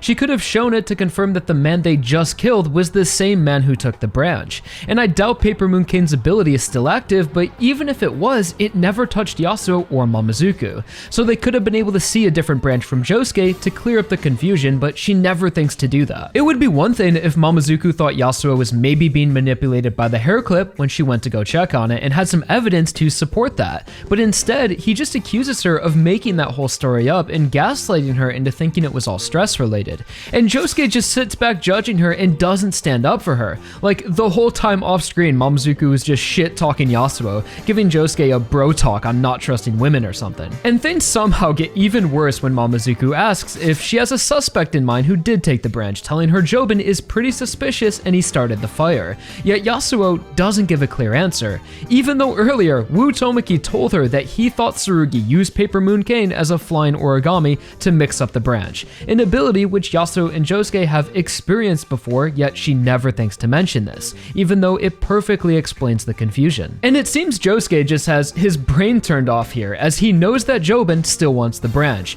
They told him the doctors took it, yet Josuke never questions understands why Jobin doesn't follow them or show up at the hospital himself. He's just chilling at the house, almost like he already has it, and Yasuo is telling them to their face it's at the house 100%. Yet no one connects the dots or engages in any meaningful discussion. So just everyone in this scene is acting stupid, and it's really frustrating as there's no reason to not trust Yasuo, and Yasuo isn't telling them crucial information she just learned to back her up. So I guess the point of all of this was to keep the group at the hospital so they could introduce the head doctor, but give Yasuo a reason to eventually go back to the estate later on. Although I feel like that could have been done smoother without having everyone acting out of character, as we know how much Josuke cares for and trusts Yasuo, and the last time we saw her and Mamazuku together, he told her that she's gained his respect, that he won't call her a hindrance anymore because she helped guide Josuke in the right direction, showing that she's a trustworthy ally, but now he just hates her again. So moving on, there is another Tooru scene here outside, but sorry guys, we'll come back to everything Tooru related later on when we get to the larger discussion.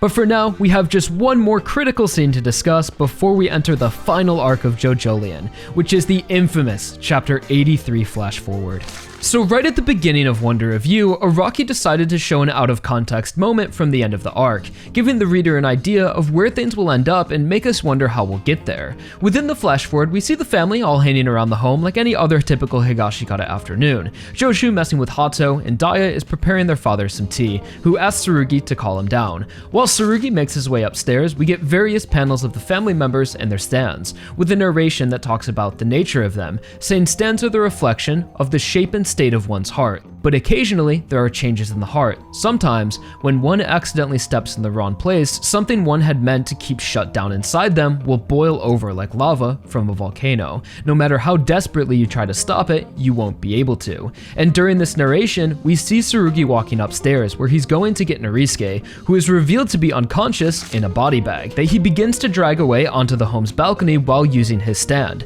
And the flash forward ends with the reveal that this event takes place 13 minutes before the harvest of the new fruit, which is 7 days in the future from present time. So first off, the biggest issue with this scene is that it never happens, as 13 minutes before the harvest, Tsurugi is unconscious and the family is in distress, already aware of Norisuke's condition. Although following the end of the part, people have attempted to defend the flash forward by claiming the lighter shaded panels during the narration are meant to indicate a change in time. So when Tsurugi is downstairs, it's a completely unknown point in time, but when he's upstairs, it's in the future, and actually 13 minutes before the harvest. So if this really was the case, then the real issue would be that the time shift was not effectively communicated to readers, to the point where no one realized it even happened until after the part ended and still needed to be explained in elaborate Reddit threads, as apparently this went unnoticed by myself, every other reader I knew at the time, and in my Chapter 83 review with over 60,000 views and every chapter review after that with frequent mentions of the flash forward, there was not a single comment of anyone who did notice a time shift. Even the savior of JoJo misinformation, Hamon B, was also unaware of this 3 years after it happened in his remaining JoJolion plot threads video, just 2 months before the part ended back in 2021. And I'm not throwing shade towards that video specifically or anyone, I'm just trying to express the understanding of this scene at the time and how the time shift for years wasn't even a discussion. So how did literally everyone miss this supposed detail? The first issue is that there is a clear chain of action. Tsurugi is asked to go upstairs, then he goes upstairs with a short narration when the time shift occurs. But at the end of the scene, it's stated that these are the events that happened 7 days prior, followed by Araki's more typical indication of a change in time being vertical lines. It baffles me that now that the story has ended, this scene has been repositioned as effective misdirection to exonerate Araki from any mistake and instead blame the reader for clearly being incompetent when it's not the reader's fault, and there is no precedent that these lighter shaded panels indicate a change in time. In fact, Araki uses this effect constantly with no clear or consistent reasoning. You can find at least one example of this in nearly every chapter, so there should be no intention attached to it, let alone a complete change in time during the scene that could easily be missed. If anything, it could best be explained as a change in atmosphere or dramatic effect, similar to the changes in backgrounds and the color palette swaps in the anime. Here's examples of this effect being used to express a character's internal thoughts. Here's it when a character is shocked or surprised. Here's examples of it during a narration with no changes in time. and here's it being used in the same chapter as the flash forward to show a change in perspective. So in my opinion, the whole idea that there even was a flash forward is a desperate attempt to clean up Araki's mess, and people can argue all they want if these are two different points in time or not, but nothing changes the fact that the whole scene is technically retconned by the harvest timer, as regardless if the beginning really is the past and the end is the future, none of it happens 13 minutes before the harvest or is ever proven to happen at all. Which leads into the main point: why did Araki choose to show us this scene?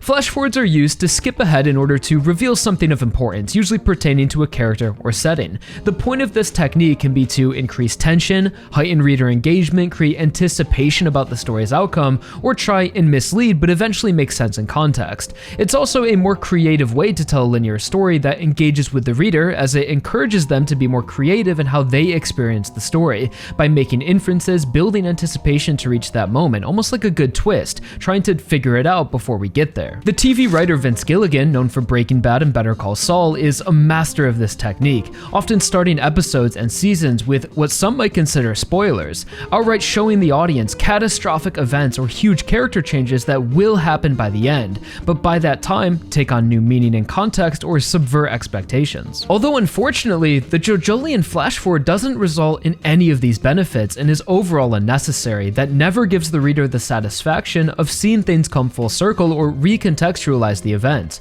The point of this scene is to mislead the audience by showing something out of context, Norisuke in a body bag, making readers think Tsurugi had an evil change of heart. So while readers anticipated this turn of events, it never comes true, and in the end feels more like we were burned trying to make sense of a scene that never happens. So instead of giving the reader the feeling of, oh, so that's how things ended up here and what was really going on, it's more like, oh, so that just never happened and we wasted all of that effort engaging with the story for years. So when it's all said and done, the flash forward does way more harm to the narrative than it ever could have added, as it feels almost like Araki himself wanted to brush this whole scene under the rug because he knew it didn't make sense at the end. Because if we do move the flash forward to its supposed chronological position, it's nonsense with no attempt to connect the scenes. As after Tsurugi was cured from his rock disease, he's standing with Mitsuba, Hato, and Daya all crying, and we cut to the family still together dragging Norisuke from the broken house into the garage as the ambulance arrives. So apparently during this moment of distress, the family sent 10-year-old Tsurugi inside by himself,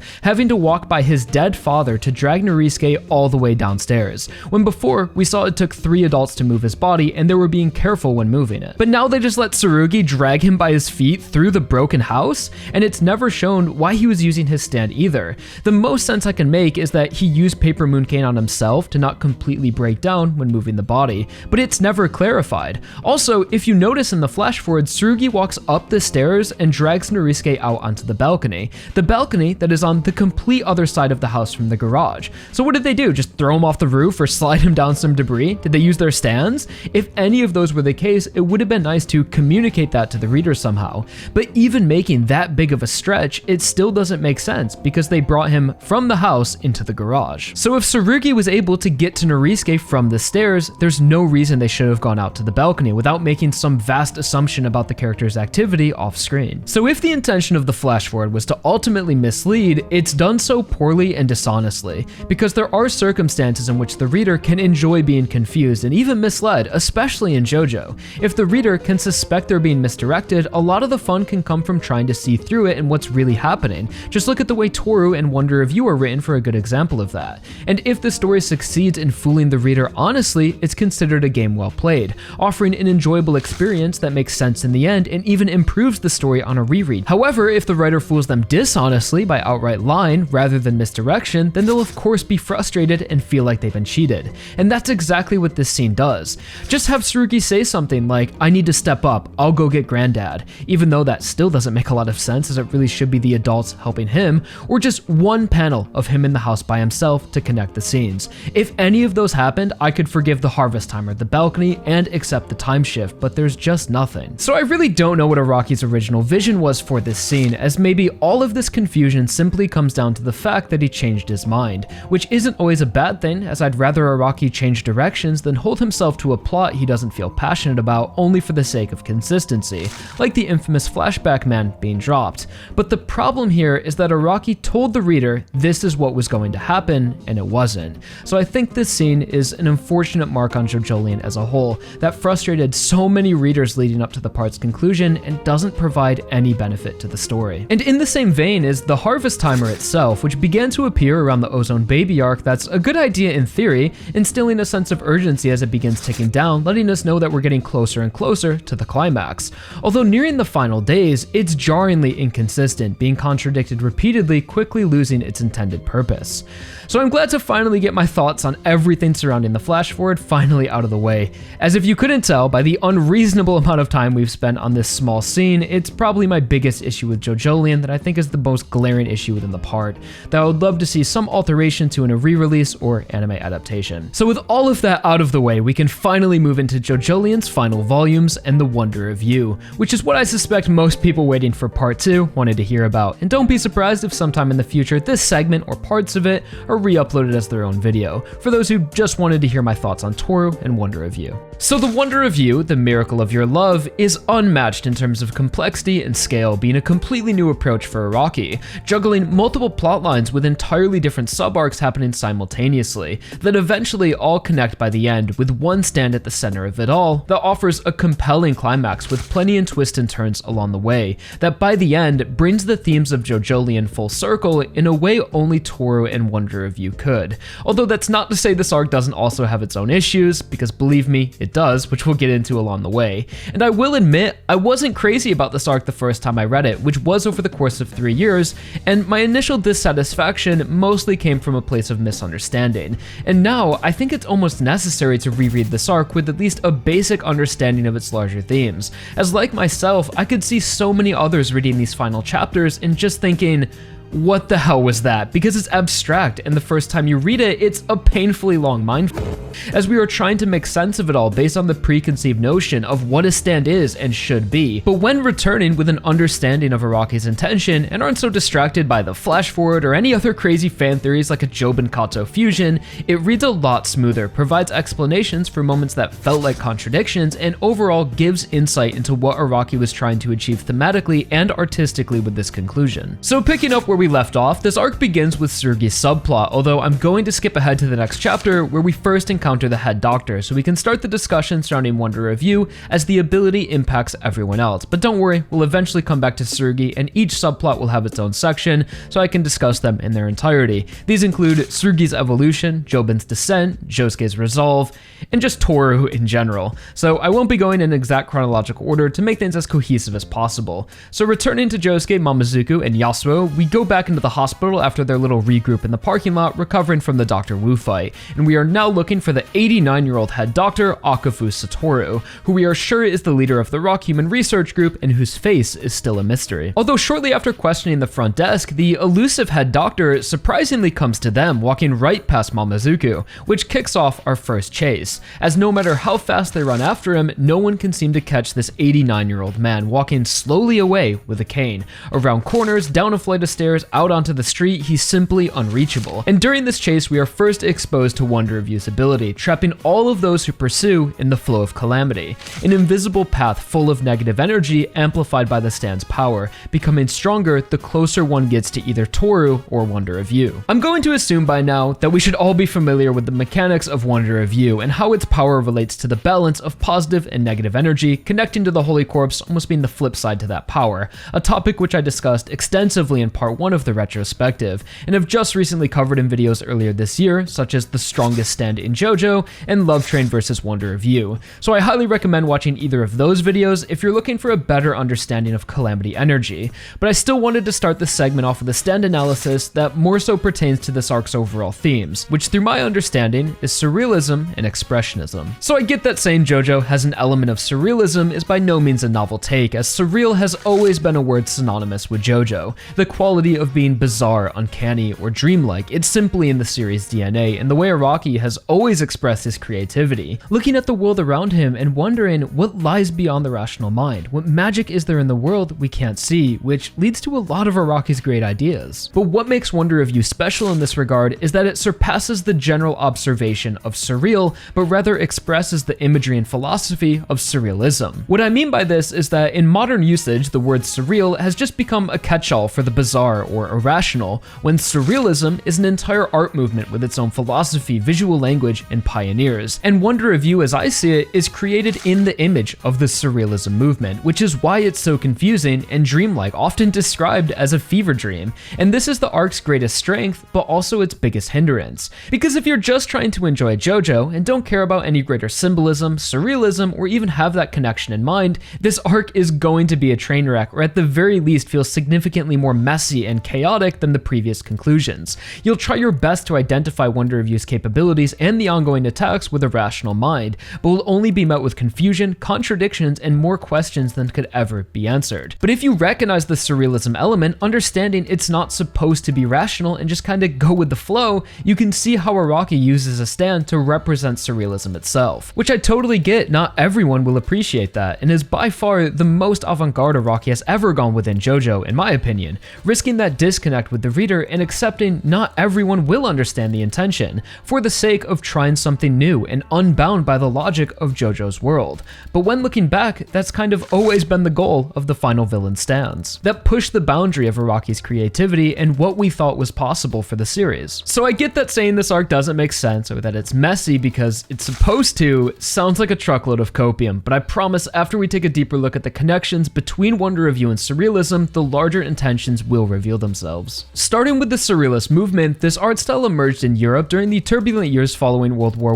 I and leading into World War II, where artists began to depict the wonders of the subconscious mind. And while the dreamlike nature of this style may appear as an escape from a dark reality, it was in fact the opposite, rather a revolutionary force within it, a movement aimed at the widespread liberation of the individual, a separation between oneself and the rational mind, set to overthrow the oppressive rules of modern society by destroying its backbone of rational thought. Or in other words, Surrealists thought the only way to escape the oppressive logic of the world was to exist outside of or go beyond its logic. The French poet Guillaume Apollinaire is credited with coining the term surrealism around 1917, and in his words, meant the fruits of the human imagination freed from the task of imitating nature. And in the following years, some of the most prolific surrealist artists would emerge, such as Salvador Dali, Frida Kahlo, and René Magritte, all with their own take on surrealism, but connected through the defining elements of the genre. To describe this art that is foreign to the logical mind, the terms used are juxtaposition, transformation, dislocation, symbolism, levitation, transparency, distortion, and expressionism.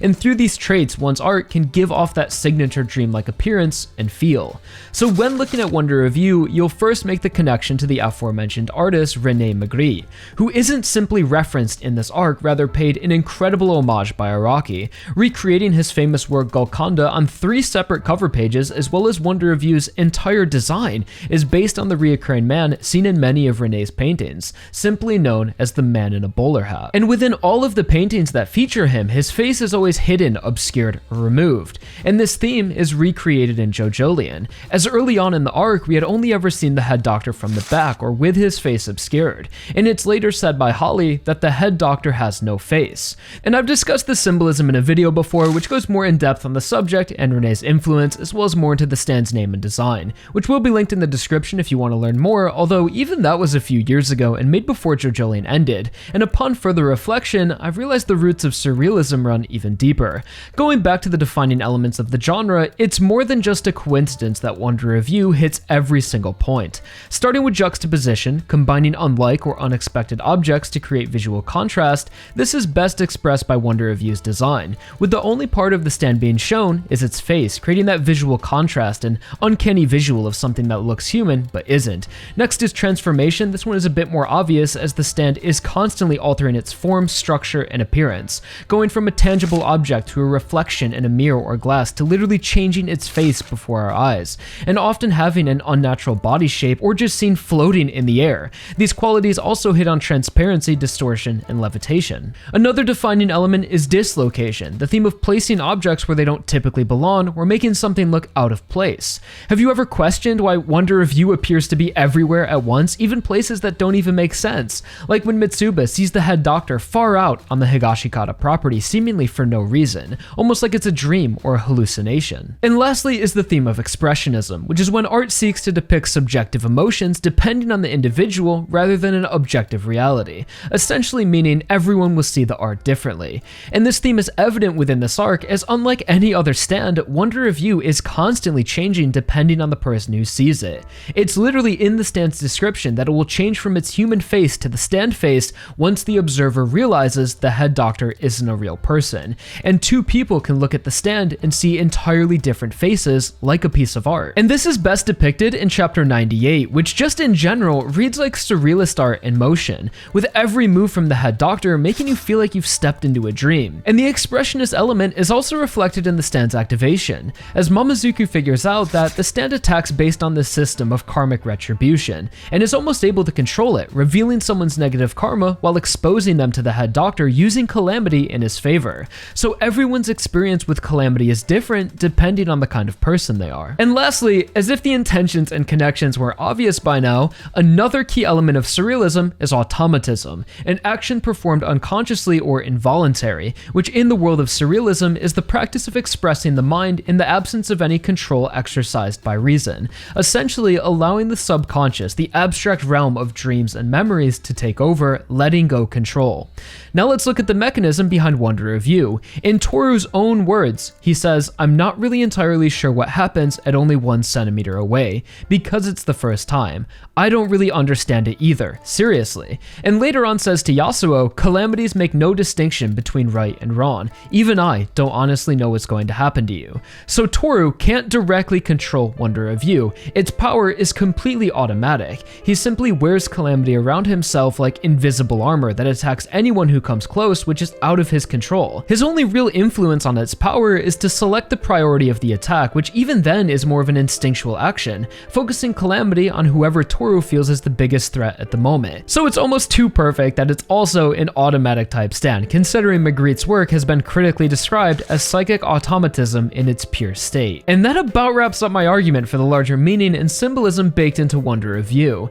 that hopefully explains many of the anomalies found within it, although this topic will be extremely relevant for the Go Beyond discussion, so please keep these ideas in mind. Which brings us back to my original statement that the surrealist element is this arc's greatest strength, but also its greatest weakness. As in retrospect, it's an incredible accomplishment, offering depth nearly unmatched from the series, and allows me to take on a completely new perspective of the work I originally never considered. Although understanding this intention is something I would never expect someone to do on a first read of the series, and can completely understand someone feeling like this was a mess. So does this experimental writing from Araki result in a good or bad story arc? I think that all comes down to what you value from the series, as sure, all of this surrealist influence is interesting when broken down and pointed to, but could this idea have been better expressed and more widely understood that didn't come at the cost of the narrative? Most definitely, so I don't want to end this whole segment with the impression that it's the cliche misunderstood masterpiece, and if you don't like it, it's because you just don't get it. That's not what I'm going for. Clearly I like it, it's grown on me over time, but I can still acknowledge it's a far out there concept. It's like carefully crafting intentional irrationality. So even after this whole analysis, you walk away thinking, I don't really care about the symbolism, still a bad arc. Honestly valid, that's kind of the whole point of expressionism. Your experience or takeaway will reflect what you value from the work. There's no right or wrong way to experience that. So the intention here is not to tell you you should like this arc or you shouldn't like it, it's simply to present what I think it all means and try to make you see the work on a deeper level. So hopefully now, with a better understanding of the overarching themes and keeping them in mind, we can finally jump back into the story, moving into Tsurugi's subplot. So while all of this is going on at the hospital, we occasionally jump over to Tsurugi, who is beginning to experience the effects of the rock disease, which is something we always knew would happen at some point, but when it finally does, it's handled in a completely unexpected way, as I always thought this illness would remove him from the story and force the family members to take action, but instead it gives Tsurugi a more involved arc, as his symptoms are unlike anything we've seen before, as it triggers a sort of evolution in his stand. This was foreshadowed in chapter 83 with the whole narration about how a change in one's heart can change their stand and spiral out of control, and we finally see what that all means. Because Tsurugi has continued to help his father, it's warped his heart, and the secrets he's kept begin to boil over, as well as something about while also being affected by the rock disease makes his stand become uncontrollable, resulting in some pretty confusing moments, as there are these scenes where Tsurugi blacks out that always result in something bad happening, which as Mitsuba sees in the camera footage, the head doctor appears during these moments, although the head doctor that Mitsuba sees is not exactly Wonder of You, it's pure Calamity energy, which she is able to see because she's already been exposed to the the head doctor, which allows people to see the natural flow of Calamity in some instances. So obviously Tooru or his stand wouldn't consciously be at the school, there's no reason for him to be there. So in these moments of Tsurugi's blackout, his ability is in some way connected to Calamity,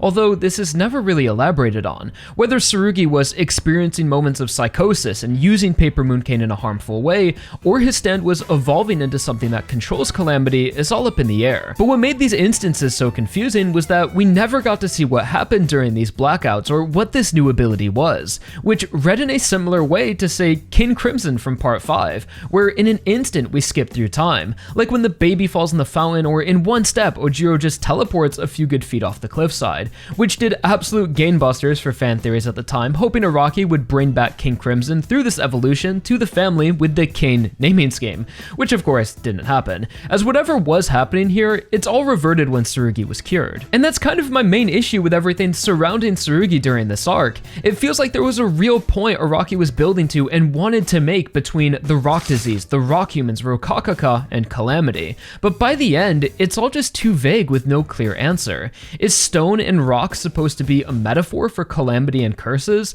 Everything hard and dry is what opposes the miracles of the world, like soft and wet? That could be one way to look at it, but in the end, people didn't want just symbolism or some wishy-washy metaphorical takeaway. Readers wanted plot. Why do the Higashikatas turn to stone? What is the curse we are even breaking, and how is Tsurugi's rock disease connected to Wonder of You? So while I love the depth Araki offers within his work, giving the opportunity to find deeper meanings, that should always be a bonus, but the material on a surface level, just a first read-through, should be able to stand on its own, or at least be understood and offer a satisfying conclusion. So I just wish Araki was more direct with what he was trying to say, especially at the end of a story 10 years in the making. Now is the time to play your hand, tie up those loose ends, bring the previous plot points back, and bridge them. I still find it so strange that we never learned the origin of the rock disease, or had any connection made to the rock humans, especially considering earlier the story went out of its way to explain the Milagro curse. And no one even seems to question if these rock humans have anything to do with their family turning to stone each generation, even though during I Am a Rock, Yotsuyu reminds Norisuke of the rock disease, alluding to some connection. And this time spent with Tsurugi could have led into some grand long play reveal now that everything to do with Calamity and rock is being brought together. Maybe even Tooru could have revealed the origin and in turn added more value to him. Maybe in his final moments he says something like, "So this is what happens when our species tries to assimilate. You were cursed with Calamity and passed it to me. I knew we never could coexist." This just seems like such a slam dunk that's been set up from the beginning, with curses being described as an impurity that's handed down or as the friction that grew between black and white, as way at the end in chapter 98 it's made clear that rock humans and humans are the black and white in the world. So if the Higashikatas are rock human hybrids because of something that happened way in the past, that would make perfect sense. They're turning to stone because of a dormant gene that tries to emerge each generation that's seen as a curse. And this relates to the concept of an impurity and that friction. So at least in my opinion, it's clearly set up for this delivery,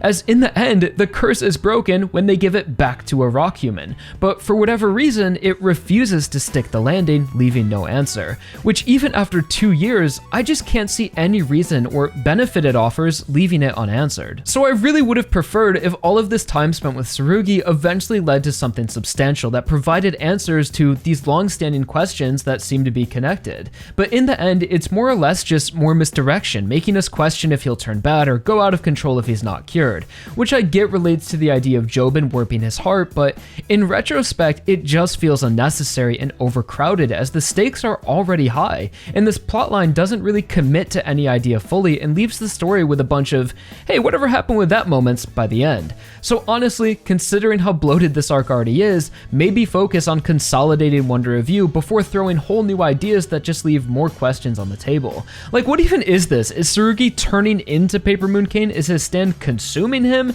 Just a wild idea. So maybe we can chalk it all up to the surrealist element. So definitely some of my least favorite bits of JoJolion here, which makes sense as it is a plotline directly connected to the flash forward, which I already think the story would be better off without. But moving on to some of the more positive parts of this arc that I think is actually amazing, we have the Jobin subplot. So Jobin's final moments and fight against Ojiro is a solid arc that gives a bittersweet end to his character arc while providing a lasting impact. So as if Wonder of You wasn't ambitious enough, during it all, Araki decides to bring back the first minor villain, Sasame Ojiro, who has his own little motivation with his girlfriend Makurin, who we had already seen at Tsurugi's school, so sort of tying the world together, and their whole scheme is an interesting development that makes Morio feel more involved in the story, as the secrets of the Blessed Lands is slipping out and someone is actually trying to take over the Higashikata land. Although this whole setup and conflict is really just a means to push Jobin further down the unrighteous path, and fuel the tension between him and his father to the point of boiling over, but is still good, and I think it works well within the plot even if it does take its time. As shortly after Jobin settles it all with Ojiro, getting the fruit back and killing him and Makurin, we soon after get the scene where the new fruit is unexpectedly revealed at the house in front of everyone, and Jobin pleads to Norisuke that everything he's done is the right path and will lead to the family's success, breaking their curse. And we finally get the climax to the clashing of ideals between the father and son, as Norisuke uses King Nothing to expose the truth, revealing the traces of Ojiro on the potted plant, who he had seen earlier on the news was found dead, completely exposing Jobin's actions to the entire family, culminating in one of the most powerful scenes in the entire part, with Jobin casting a look of shame and disappointment, while the children are shocked realizing their big brother is a murderer, only to snowball revealing he's also attacking Yasuo as they speak, and just continues to dig himself deeper and deeper into this hole, eventually reaching his lowest point, as he attacks Norisuke, and threatens the rest of the family, all with tears running down his face, which is heartbreaking because you can tell Jobin truly believes he's doing the right thing, even hurting his family, and all it takes is a little more sin until it's all over and he's saved everyone, convinced this is the way by his mother, who told him, your family's good fortune outweighs ethics. But before Jobin is able to prove any of this, his negative karma catches up with him, as Wonder of You infiltrates the home and swiftly causes a calamity that would lead to his death, leaving his family with the worst possible memory of the last time they would all be together. And I gotta say, even for Araki, this conclusion to Jobin's arc is one of the most gut-wrenching deaths in the entire series. Right in front of his family, his own son and wife, with no redemption or ever having the chance to be understood by his family, and without ever being able to see the results of what he essentially traded his humanity for, as Jobin used himself as a soldier for the good of the family, taking it upon himself to carry the burden of sin and corruption, believing the evil deeds were the only way to save his family, and that his father with a pure heart and sense of justice was dooming their future. And you really can't blame Jobin for viewing the world that way, because he was put on this path by his mother, who not only saved his life, but is someone a child should look to for guidance. And he's seen the results one evil deed can produce, trading the life of a good-for-nothing bully for him and his mother to live on. So for how tragic and unexpected this death is, I think it's almost a perfect conclusion for Jobin, as sadly, he didn't really deserve to be rewarded for all of the pain and suffering he caused, at least not rewarded personally. But even after his death, Araki does an excellent job of acknowledging all of his efforts resulting in a fair outcome, as in the final chapters when Kato returns with Tsurugi to pass the rock disease to Tooru, ending the family curse, that couldn't have happened without Jobin, which gives a new perspective to his purpose, which I've mentioned before. I believe he acts as an in-between to Josuke and Tooru, someone who's not fully righteous, but he's not completely evil. He's in the gray, so to reflect that, his story doesn't end like a hero's or a villain. He loses his life paying for his sins through Calamity, but because of his virtuous ambition, he still contributes to a positive outcome, which gives Jobin some credibility and adds complexity to the morals of the story, as it's easy to say that Norisuke is a great person and morally correct, although with his mindset, he never would have been able to break the family's curse, content with continuing the sacrifices. So if we have anyone to thank for freeing the Higashikatas, it's Jobin, which I think largely goes overlooked by Josuke's Go Beyond. So I would by no means say that Jobin's death was random or inconclusive. It's a crescendo to the escalating conflict of ideals that doesn't necessarily prove one side right or the other, and leaves the reader with their own tough choice to make to consider if it was all worth it in the end. Although as Araki's writing tends to do, he eventually shows that fate will always favor those on the path of justice. And while in previous parts this has always just been a theme of the series, in JoJolion is given a more logical explanation through Wonder of You's ability of karmatic retribution, which by no coincidence is brought up right before Jobin's death. So Josuke, Mamazuku, and Yasuo are able to endure these constant calamities and through sheer force just continue pushing closer to Tooru, almost like they are being guided or protected by fate. So they do have plot armor, but it kind of makes sense. While Jobin, who has racked up a lot of negative karma, is taken out in one hit, and same with Kato. And I'm not sure if I'll find a place to talk about this later on, so I'm just gonna throw it in now. What the hell was Araki cooking with Kei at the end here? I think it's so lame that such an important character from the early game is brought back after a long absence only to immediately be killed off, who doesn't have that same negative karma Lotta as Jobin or Kato, which has never really settled with me as it doesn't have a compelling purpose or impact. She's used by the narrative more like a tool rather than a fleshed out character with a complete arc, who in the end is treated more like fodder to progress the fight, add some tension, and conveniently deliver the phone to Josuke that he would use to attack Tooru. So sure, I get it, she helps in a small way, and maybe Araki thought this would please fans, at least acknowledging her existence, so I guess it's better than nothing, but overall, I found Kei to be an extremely underutilized character with so much untapped potential, especially for being a Joestar. So hopefully Araki does the whole sibling Joestar concept much better in part 9 with Jodio and Dragona. So now with these subplots out of the way, we have finally reached the point in the story following Jobin's death where Tooru is revealed as the enemy stand user, lurking outside the Higashikata home, jamming out to Wonder of You while everyone is suffering. So here we are at the long-awaited Tooru discussion, which I'll be honest has been by far the most difficult character to write about in this entire retrospective,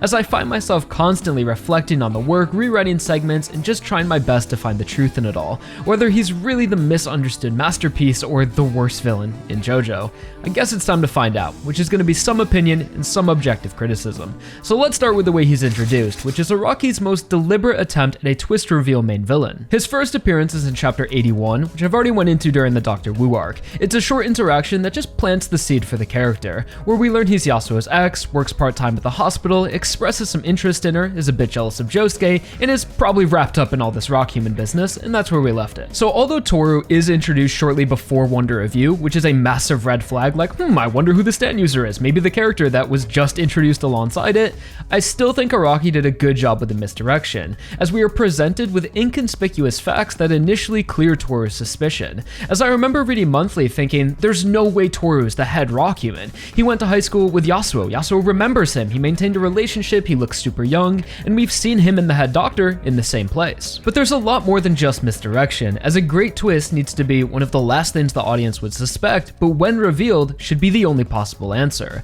which walks a fine line between predictable and compelling. If everyone guesses it because it's so obvious, it's boring. If no one guesses it because it comes out of nowhere, it's illogical and unsatisfying. So it needs to have previous moments in the story the audience can look back to that foreshadow or take on new meaning. So when viewed in retrospect, you can see the answer was right in front of you the whole time, which makes a great twist just as enjoyable, if not better, on a second read or watch, as you get the feeling like you've unlocked the other half of the experience and can see all of the hints you missed. So what makes the Tooru twist pretty great is that leading up to the reveal, Araki provides subtle foreshadowing of his true nature. Looking at the next time we see him in chapter 83, he's consoling Yasuo after Josuke and Mamazuku kinda yelled at her. And when Tooru reaches out for Yasuo's hand, he mentions that she instinctively always puts her hand on top of his, emphasizing that she is above him, which is a metaphor for the relationship between human and rock human, as naturally over time, humans place the rock humans below them, showing that before we really know anything about Tooru, he is within the shadow of Yasuo, the darkness to her light. And pretty much all of the early scenes of Tooru have these subtle undertones that make us suspicious of him, but is never obvious enough to feel boring, as Araki baits the audience with this love triangle between Josuke, Yasuo, and Tooru, as in the following chapter when the gang are running after the head doctor, they bump into Tooru, who is presented in this super heroic way, asking Yasuo to help him save a child's life, fabricating this tender moment to try and rekindle their relationship. And when Josuke shows up, we get this pretty obvious panel layout of Yasuo caught in between them, which at the time emphasized the love triangle, but after the reveal takes on a new meaning, as Tooru is drawn heavily shaded standing in the shadow of Josuke, who's brightly lit, again foreshadowing Tooru as a rock human and Josuke's foil, the physical representations of a miracle versus calamity. So I do think the twist is fairly well written. Really, the only bullshittery going on is this guy with the blade arms that appears a few times, because later on Araki clarifies that the stand and Akufu share the same body, yet we saw the unclothed stand and the head doctor in the same place as two different things, to make the reader think, oh okay, there's the head doctor, there's the stand, deflecting suspicion off of Tooru. But in the volume release, Araki refers to this specifically as a stand-like energy, so not a stand, which relates to the idea I've previously mentioned that Calamity will sometimes attach itself to people and see the natural flow. So I wouldn't say Tooru is a masterclass example of twist writing, as it's by no means as meticulous as Josuke's identity, but still serviceable. The biggest issue I have is that beyond the initial misdirection, there didn't seem to be that much actual planning, as following Tooru's reveal as the stand user, the story tries to elaborate on the character by adding him into the already established cast backstories, which which feels like a retroactive decision, as it creates a few contradictions and proposes a lot of questions. So first we see that back in 1994, when Mamazuku was 14, Tooru had caused his father's death, which was said to be a natural calamity, although we see Wonder of You at the funeral, and rock insects had infested their family's orchard. And of course Tooru recalls the incident to taunt Mamazuku, so he was undoubtedly involved and had some sort of interest in their family back then. Which I mentioned earlier makes me wonder why there was this whole spying on Josuke to try and locate Mamazuku plotline if Tooru has known about him and his family since he was a teenager. And this all happens right before Mamazuku's death, so it just comes off as a faint attempt to create a personal connection between the two at the climax of their fight. So I'm perfectly okay with adding more to Mamazuku before his death, but having it all revolve around Tooru just feels forced and unconsidered until just recently, as there isn't even a reason or motive as for why he killed his father in the first place. And this problem appears again when we see Tooru in Yasuo's flashback when she's around 9 years old, and Tooru uses her and her stand to help steal the identity of Akafu Satoru, so we can assume it was around this time he infiltrated the hospital as the head doctor, although it makes me question why he then waited years for Yasuo to get older before going to high school. So you could assume the reason he went to high school at all was to get into med school and work in the same hospital as a stand as he's doing right now. But if that was the plan, why not start school around the same time Yasuo showed him Akafu? Or he even could have stolen a younger identity and skipped school altogether, as it doesn't seem like the best use of time in this whole world domination plan. So you might think that Tooru actually does care for Yasuo in some twisted way, and that was the reason he waited for her to grow up to contact her. Although the way he treats her throughout this arc, I just can't take that idea seriously at all. Tooru only uses Yasuo for his personal gain or laments about their past in attempts to exploit her, and in the end feels no remorse towards trying to kill her or her pain, or ever expresses a genuine emotion to her besides anger, which leaves no other reason why he would go to high school with Yasuo besides the twisted idea that he found her valuable. So he decided to form a deep connection with her at a young age in case he ever needed to use her or her stand again, and could use their past relationship and nostalgic feelings of first love to exploit her, which is exactly what he does in this arc, which is pretty messed up considering Tooru is probably over 100 years old and first met Yasuo when she was 9, and based on that interaction decided he would try and date her when she's older and fabricated this entire relationship emotionally and physically, so at any point in her life he could return to manipulate her for his personal gain. Which is definitely one of the most deplorable things Araki has ever written in a character, and really amplifies the lengths the rock humans will go to feed off of humans. And it's mostly because of his past relationship with Yasuo, Tooru has always come off as an extremely unlikable character. Like, I get it, he's written as a terrible person and not supposed to be liked, but at least to me, he was never that villain I love to hate, but rather just an overly unnecessary creep, like actually a straight up grooming ass with not much room for interpretation, that puts the most endearing character through so much trauma and suffering for really no good reason, and it just comes off as forced near in the end. Like, Tooru's thought process was, maybe Yasuo will be useful someday, let me ruin her life and spend so much time in high school building this relationship focused on this side quest that has nothing to do with the hospital plan, and just feels a little too obvious as Araki trying to add a personal connection to a main character right at the end, similar to Mamazuku's past. So at least to me, Tooru comes off as not being handled as carefully or fleshed out as well as the previous villains. As sure, the writing makes you hate Tooru through his actions, but that's easy. What people really want is to become invested in the villain through complexity, dynamics, maybe even a little empathy drawn to them, in a way that we obviously know they're a terrible person and can condemn their actions but still enjoy seeing them on screen and spending time with them, which isn't as easy as simply making a character unlikable, but instead make the audience love to hate them because they're fun to watch and do absurd things with a sense of charisma and personality, or are given the proper time to establish depth and complex ideals so we can understand them. These are just some of the basic reasons why people love to hate Dio, Kira, and Pucci, pretty much all of the past villains. So I'm not saying Tooru is bad because he isn't an exact copy of Kira, for example, just that with Tooru, even putting the whole groomer criticism aside, which is hard to do, we never saw another side to the character. He's only ever wearing a mask for Yasuo or at odds with the Higashikatas. The potential is there, but isn't fully explored. What does Toru's ideal world actually look look like? What does it mean to be a rock human and have lived in the shadows for generations? Did something specific happen to Tooru that led him to spearhead this decade-long scheme of playing doctor and developing 6251? What separates Tooru from the other rock humans? And that's where myself and I feel many others have a disconnect with the character. And now that we've gone in depth with the research team as a whole and where it's all led, it's hard to ignore that although JoJolion is the longest part and had the most potential for its villain, we instead get Tooru, who we don't see until chapter 81 and isn't even revealed as a villain until 97. So clearly, Araki didn't do what people expected him to and made the choice to sacrifice a lot of development and insight for instead a 15 or so chapter twist that put the focus on the Stand, which to give him credit is at least something different and unexpected, but clearly not beloved by all. So obviously I don't think Tooru is a masterpiece, but he's absolutely misunderstood, and often not given the proper credit he deserves, as people constantly view him and judge him in the exact context as every other villain in the series,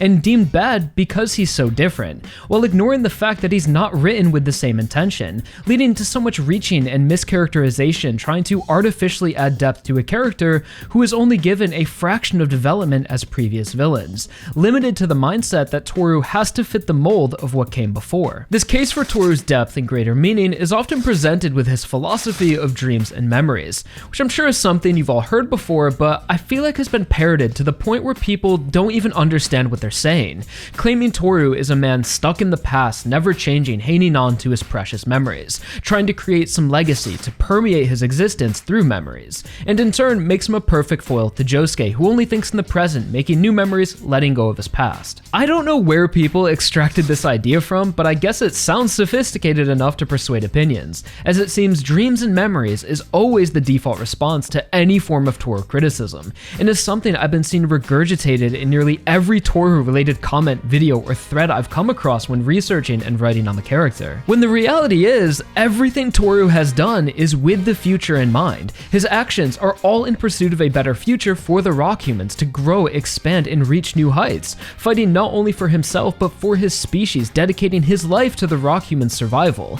to ensure that in the future they no longer have to hide within human society but instead restructure society, place humans below them and become the dominant species, taking back the silicone-based Earth they feel belongs to them. Seen in 1941, growing Rokakaka, learning about its power, infiltrating the hospital, experimenting and developing 6251, and ruthlessly hunting down the new Rokakaka, thinking first and foremost of the rock humans' future. I don't see what part of these actions or his motivation suggests Tooru being stuck in the past or valuing his dreams and memories above all else. He has no interest in preserving what once was or to create some legacy. He's not seeking the spotlight or validation from anyone, let alone humans who he views as inferior. The whole focus on dreams and memories just seems like a complete fallacy created out of a desire to artificially add more to the character, which misses the point entirely. Tooru only actually says dreams and memories a few times, and when he does, he's either using these ideas to manipulate Yasuo, or he says it directly to those who he thinks have failed and are going to die.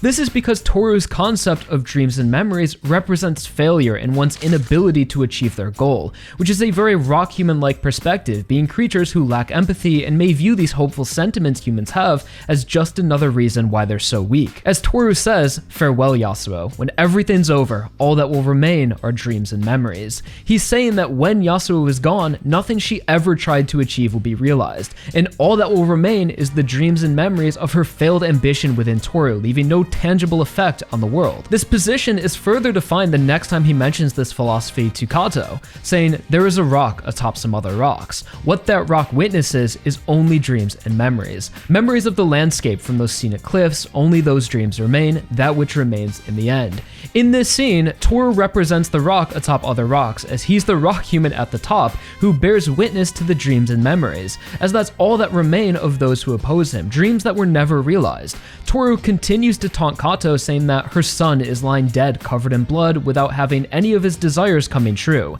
and asks Kato, "What do you all have left in the end?" suggesting the dreams they leave behind are meaningless. And at no point does Tooru place any intrinsic value on memories or suggest they are important to him. Rather, he makes it pretty clear that he believes to have your dreams remain is a bad thing because it means you're going to die without fulfilling them, not understanding that dreams can live on in those around you, something a rock human couldn't understand. This is why in Tooru's final moments, when he's fully lost his composure and realizes he's dying, he's greeted with a memory of a wasp, showing that Tooru is leaving behind his dreams and memories, which is exactly what he didn't want to do, and the memory represents his idea of failure. And if we go back to the I Am a Rock analysis from part 1, I made the case that the lyrics to the song were a blueprint for the rock human's nature, considering Yotsuyu had recited the lyrics during his arc, was the introduction to the rock humans, and just in general, it describes them perfectly. And nearing the end of the song, there is the lyric, "Don't talk of love. Well, I've heard the word before, it's sleeping in my memory. I won't disturb the slumber of feelings that have died. If I never loved, I never would have cried."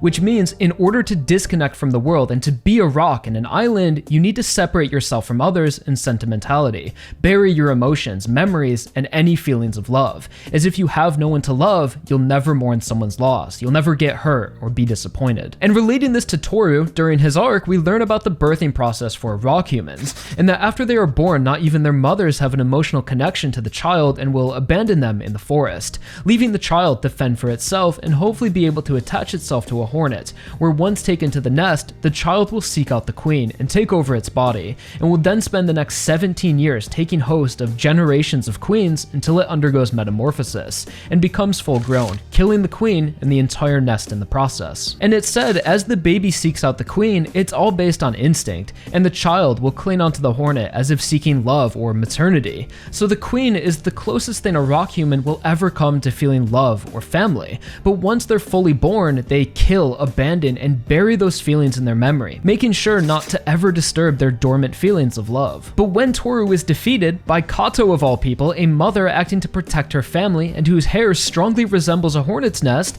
it disturbs Tooru's sleeping memory of his own mother, which brings the dichotomy of humans and rock human full circle, as what ultimately allowed the Higashikatas to defeat Tooru was the will to protect their family, strength given to them through emotions like love and dreams, which proves Tooru wrong, as they believe in hope, which allows dreams to live on, as Jobin's dream is passed to Kato and is able to achieve that goal even after he's dead, something Tooru didn't think was possible and leads to his death, as this happens just moments after he asks Kato, "What do you all have left in the end?" So I have to be honest and say it's a bit unfortunate to see so much analysis and advocating for Tooru to be placed on this specific dialogue that pretty much ignores the context of who he's actually speaking to and why he might be saying these things. It's like people just read the line, "All that remains are dreams and memories," and jump to the conclusion that it's his entire motivation or what he values, when he's saying these things to taunt his victims and to show his distinct lack of humanity. So the idea that Tooru is a man who values sentimental abstractions so much that it defines him or creates contrast with Josuke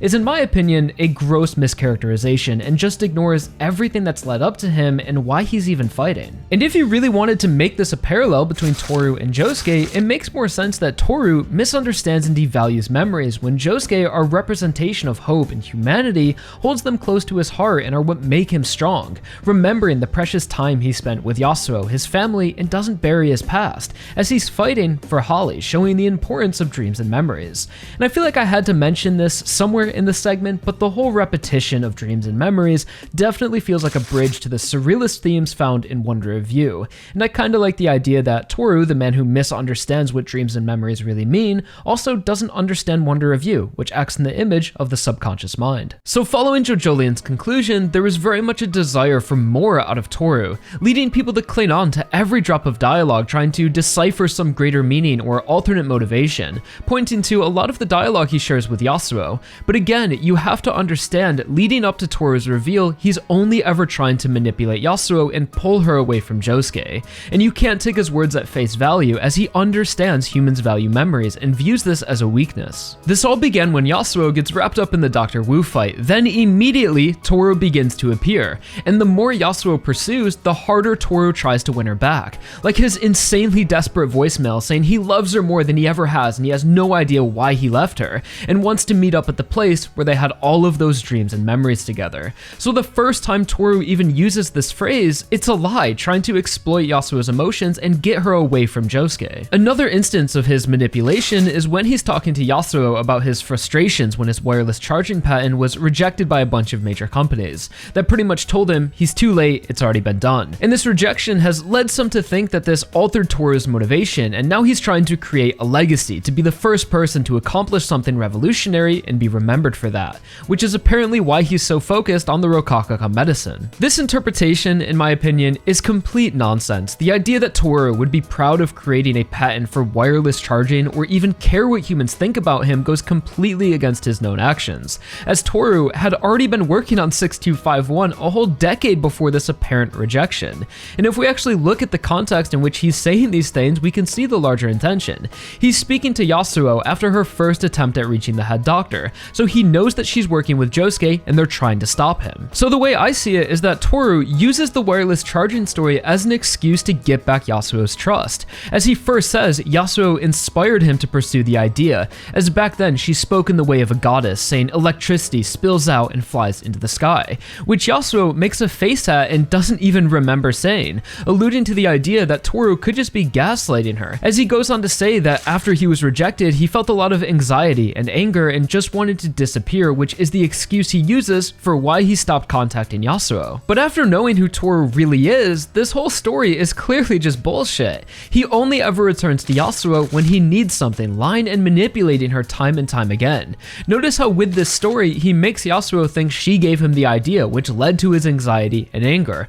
purposely trying to make her feel bad and like it was her fault that he left. Then he gets on his hands and knees practically begging her to forgive him, asking her to think about going back to those days when they were happy. And people will seriously cite this dialogue as evidence that Tooru values his memories with Yasuo and is a man stuck living in the past, completely blind to context. Because while he's begging Yasuo for forgiveness, he just so happens to steer the conversation, saying Josuke is innocent, but where is he right now? I know you're probably thinking something like that, trying to exploit her trust and feelings of Josuke into revealing his location, which is what he's actually after, but needed to make up with Yasuo before she would trust him again. And as the scene continues, every word out of Toru's mouth is a lie. So to believe that he cared about a wireless charging patent or it made him so upset he wanted to disappear from the world, while simultaneously making progress with 6251 and leading a rock human organization, is just absurd. But I don't really get down with the idea that everything Tooru says is just meaningless, so the only truth I could maybe see slipping out from his words here is the feelings of anger and anxiety he mentions.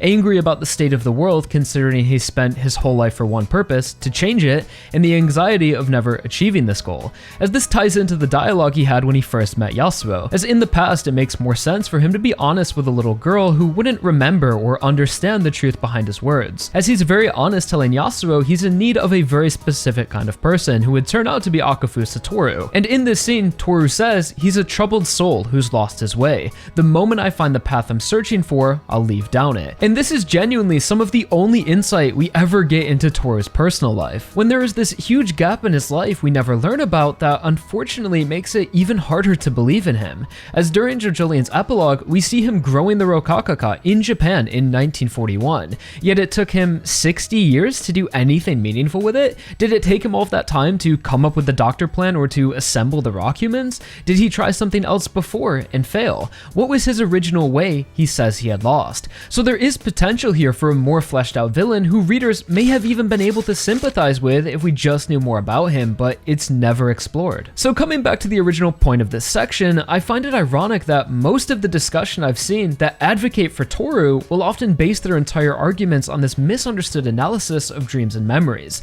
literally being manipulated by his words just like Yasuo, and often don't mention the very real aspects of his character, like his compelling motivation, his representation of the rock humans in their purest state, and everything with wonder of view, which sometimes feels unlike anything else I've seen from the JoJo community before, which is saying something, as when it comes to Tooru, it seems people are only ever on the most extreme ends of the spectrum. He's either the worst villain Araki has ever written, or he's so misunderstood and actually the best, followed by paragraphs of reaching further than Starfinger, almost like an overcorrection to combat a lot of the negativity surrounding him at the time, as this seemed to be more of an issue back when JoJolion first ended, but lately I've noticed people have a more measured response, acknowledging that he absolutely excels in some aspects but falls short in others, which is expected when he's only presented as a villain for 10 chapters, and in exchange offers a more compelling stand. So it makes sense that one outshines the other, and that there would be more focus put on the concept of Calamity itself, as since the beginning, JoJolion has fundamentally been a story about Calamity,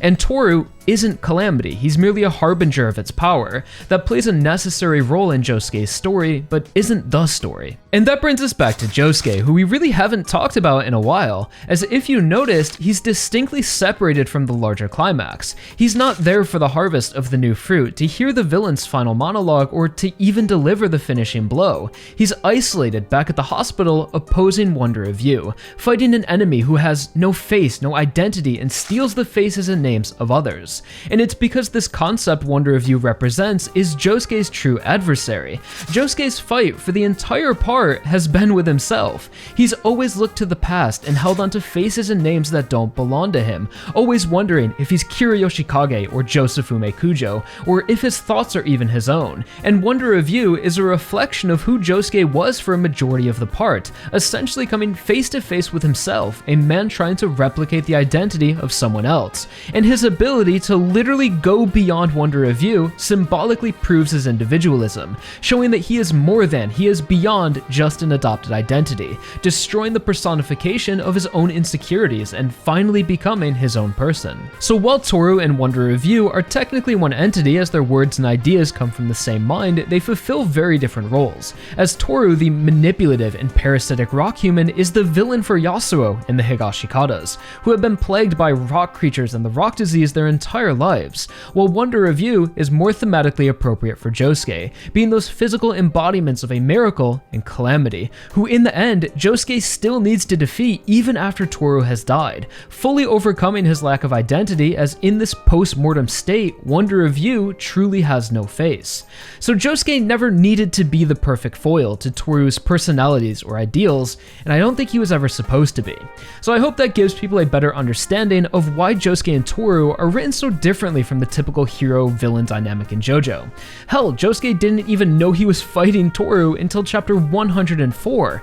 because it didn't really matter, and this is by no means a Rocky fumbling just because it's something unfamiliar, as when taking a step back, you can see he was actually able to do more than he ever has before, giving Josuke, Yasuo, and the Higashikatas their own individual battles to overcome from one villain. And this finally leads us into the larger Josuke discussion and go beyond. So backing up a bit first, his fight with Wonder of You doesn't actually begin until he can find a way to get close to him, as the last time we saw he was hit by a car and framed for murder, all calamities created to keep him away from the head doctor. So for a few days, Josuke and Mamazuku lay low in the Lamborghini that they put in a tree, somehow very inconspicuous, and they think of ways to get to Akafu, where we see the energy will appear even when discussing the intent to pursue, followed by a full-on calamity, as it begins to rain and the impacts of the droplets are dramatically increased, falling from the sky like bullets. Maybe a little inspiration or experimenting for JoJo's November rain, possibly. But during this attack, Josuke realizes it's impossible to pursue and comes up with a risky but pretty good idea to get himself hurt on purpose.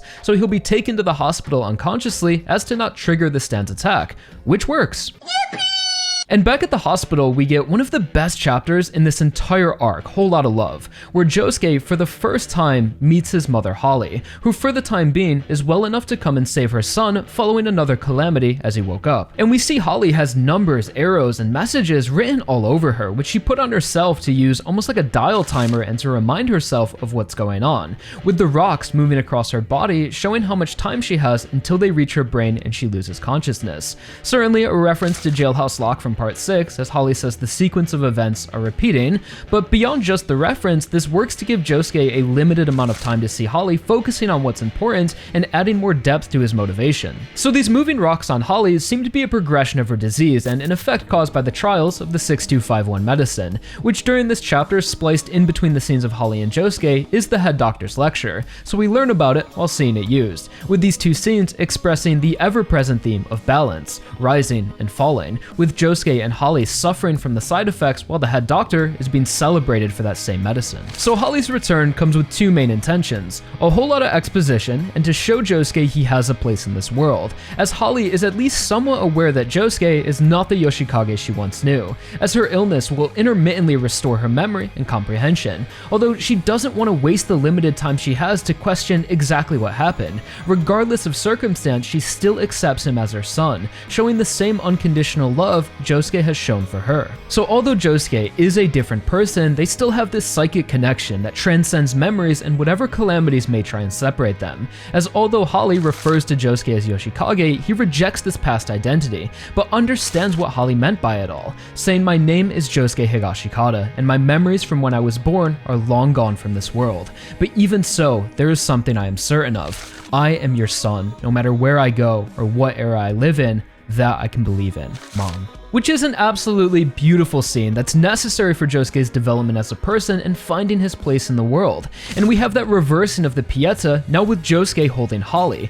becoming a messiah, so to speak, her savior, and fulfilling Josufume's dream. As ever since that day on the beach, Josufume had always felt in her debt and wanted to serve some purpose to Holly from the bottom of his heart, and now he finally does, which is another instance of dreams being passed on and having an impact even after death. And this scene especially highlights the theme of family within JoJolion, specifically motherhood, which is integral to the duology nature of parts 7 and 8. In Steel Ball Run, there was a heavy theme of fatherhood and the relationship between father and son, alongside its overarching theme of blessings and miracles. So now in JoJolion, the yin to Steel Ball Run's yang, there are the themes of calamity, but also motherhood. So the importance of family and the role of a mother is unmistakable nearing the end of JoJolion, with Holly and Kato both returning with their maternity impacting the story in a substantial way, as well as the many minor mother roles like Mitsuba, Makarin, Kiyomi, and even Tooru's Hornets. Although in typical JoJolion fashion, while the themes are strong, layered, and on point,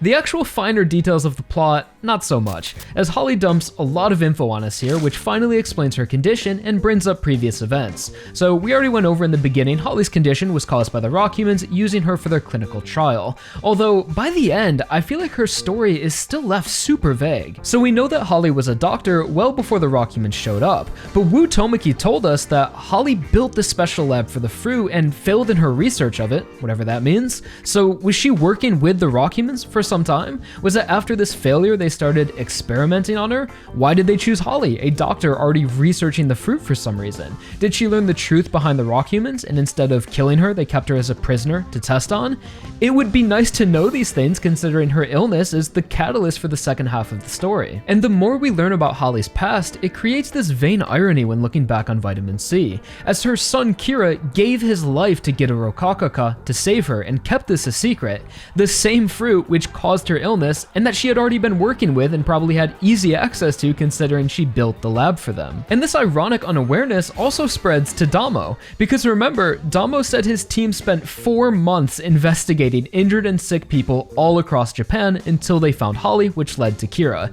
Meanwhile, that whole time, Holly was just with their boss, yet they never talked, took any orders, didn't even know their fellow rock humans were doctors. Yet somehow Holly and Tooru know everything about them, which makes it feel like there is so much history between Holly, the fruit, and the rock humans we just never saw that could have been further explored to fill in the gaps leading to her hospitalization, and in turn add more background to her and Tooru. Just easy flashback chapter concept there that would more effectively and clearly show Toru's impact on the story, because apparently Holly knows about Damokon and what Kira found on the cargo ship and the flying fish, but it's so obvious that she couldn't know that, so I honestly feel like this is more so a Rocky narrating through Holly or something, if that makes sense, so I don't even want to make a big deal about it. But while on the topic of Holly, I feel like I should address the elephant in the room, that although Josuke vows to save her, by the end of the part, Holly is not cured with the new Rokakaka, and she never will be, as all of the new fruit was either used or destroyed and will never appear in this world again, which on a surface level seems incomplete and anticlimactic, with the hero not achieving his goal. So why is it written this way? I believe there's a few reasons, the first being that JoJolion is by far the darkest and most cruel story Araki has ever written, in my opinion, which makes sense. It's a story about calamity, so it can never end all sunshine and rainbows where everyone is saved and we all live a happy life. There's misfortune and sacrifice cascading upon everyone in the end, and all of these sacrifices are alluded to be what actually breaks the curse. As we've seen before, passing the rock disease to someone else doesn't get rid of it, so I don't see why it would work that way with the new Rokakaka either. Rather, the story presents the idea that they became freed from the curse curse in a more spiritual way, balancing out their positive and negative energy and returning to zero. As Yasuo says, the prices the Higashikata family had to pay and the sacrifices they had to make were far too large and cruel, going into the nuance of each individual loss, from the children being injured and losing their brother, their mother, and their father being hospitalized, Mitsuba losing her husband and Tsurugi a father, losing the new fruit forever and their family home where they shared all of their memories being destroyed, followed by the reveal that the curse has been broken. So was it these sacrifices that ultimately broke the curse? If there is a balance of positive and negative energy, it's fair to say the Higashikatas suffered an unfair amount of calamity through Tooru's manipulation of the flow. So as a means to maintain their balance, their family's curse was removed. Considering we don't know what caused this curse, I think that's just as valid of an interpretation as it being broken by a magical fruit. So as for why Holly isn't saved in the end, let's imagine how that would have actually worked. With the new fruit, there needs to be a sacrifice in order to exchange, and because Josuke isn't a terrible person, he would have offered himself to save Holly. But this is all sounding way too similar to the sins of Johnny Joestar and the sacrifices of the Higashikatas. So what's the point in breaking the curse only to immediately continue the cycle of exchanges and sacrifices? It would have been a complete thematic contradiction, losing all purpose. So for that reason, it makes sense why Holly remains uncured, but she is still saved in a way, as she's no longer left helpless to the doctors or being tested on, and can remain in the care of Josuke as he sees fit, and maybe her condition can even improve on its own over time, as what we saw from Josuke, the rock parts of him faded away, as the whole point of 6251 was to be perfected regenerative medicine. So there is hope, or at least peace for Holly in the end. And moving on from this scene, it's with Holly's help, Josuke is finally able to reach Wonder of You, as instead of pursuing, Holly says but it's okay to make him do the chasing, which inspires Josuke's plan to threaten to expose the truth of 6251, and the doctor's human experiments on Holly with video evidence, which if were to reach the public would ruin everything Tooru has built, forcing Wonder of You to confront Josuke. So we've already discussed bits and pieces of this fight, with Mamazuku and Kei both giving their lives to help push Josuke forward, leading to his discovery of Go Beyond, a new ability of soft and wet that exists outside the flow of Calamity, and is ultimately able to defeat Wonder of You. So like many other JoJo finales, the main villain is defeated by a power-up, a new ability or evolution unlocked in the final fight that can overcome a seemingly impossible power. This is sometimes handled better than others, but generally has been improved upon over time, really starting with Jotaro's Time Stop, growing to incorporate more thematic relevancy with Gold Experience Requiem, and was most satisfyingly executed through Johnny with Tusk Act 4, as throughout Part 7 there was a tangible sense of progression, as Johnny learned new lessons and pushed himself to master his spin, resulting in Act 4 feeling earned in the end. And that's the main controversy I've seen surrounding Go Beyond. It doesn't feel earned, leading to some calling it an ass pull with a piss-poor explanation. It doesn't exist, so it isn't bound by logic, and therefore wins. But like many of the other supernatural concepts in Part 8, Araki is indirect with what they really mean and their justification, as like most of the series, JoJolion demands at least some level of engagement from the reader. Just look at how Tooru was handled. People really discredited him for having no motivation or only seeking money, all because he didn't look directly at the camera and tell the reader exactly what his goal was, when the answer was already surrounding him. JoJolion's narrative doesn't treat the reader like a child, explaining every detail, holding your hand along the way. And just because things like Johnny's fate, the Blessed Lands, or the Walleyes aren't black and white with all of their mystery and curiosity removed,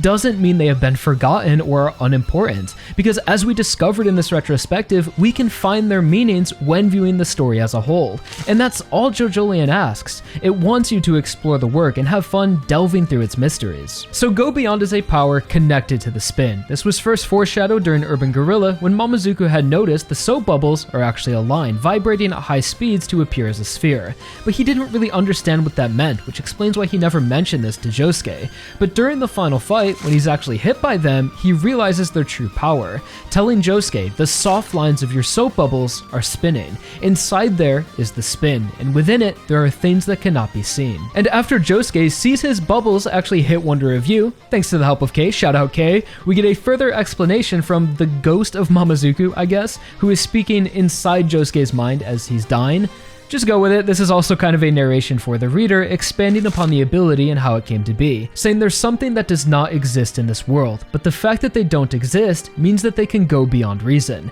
showing us that this power is a direct result of Josuke's miraculous nature, with Araki retelling the scene of the aftershock leading into Josuke forming Go Beyond, showing that it's Kira, Josufume, and the Blessed Lands together that created this power, being called the Explosive Spin, which pretty much acts like mini creams from Stardust Crusaders, a literal ball of nothingness that didn't exist anywhere, which just erases anything it touches. So the mechanism behind Go Beyond really isn't any more Araki nonsense than anything we've seen in the past. I don't see why it's peak fiction when Johnny uses a horse galloping at its natural pace to create magical energy, then channeling that energy through his body into a steel ball while using his stand to create an infinite source of energy, breaking the logic of the world to enter Love Train's gap, which is also a power that doesn't technically exist anywhere. But Josuke's Go Beyond is the asshole, when really it's a natural progression of his character just like Johnny, as Go Beyond combines the powers which created him, Kira's explosions, Josufume's bubbles, and the Blessed Lands,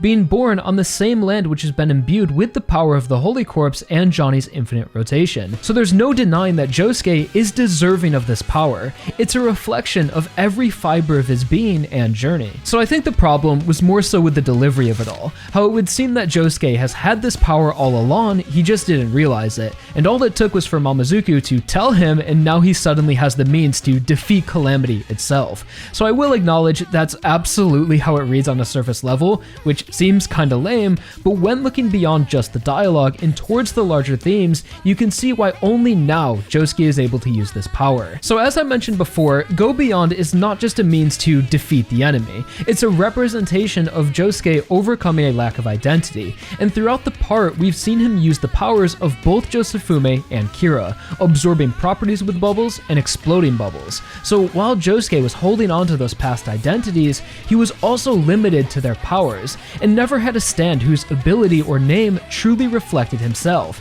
as he didn't know who he was. But now that Josuke is in the final step of finally becoming his own person, he deserves a stand that reflects his individualism. And what better stand to reflect the miracle of Josuke, born out of a sequence of events that could never happen again and by all means should not exist, than a stand that goes beyond the logic of the world itself, unbound by reason, just like Josuke. So if you expand your view of the story just a little, you can see that Go Beyond is an incredible accomplishment for Araki's writing that completes Josuke's character arc on so many levels and has been set up since chapter 1 as a natural progression of his character, culminating with his self-acceptance that connects to nearly every other aspect of the part: identity, miracles and calamity, family, and hope. But what's most impressive is how, on top of all of this, Go Beyond completes Wonder Review's expression of surrealism. I told you guys it would be relevant for the Go Beyond discussion, we finally made it. So as we learned, surrealism was a movement created in response to tragedy,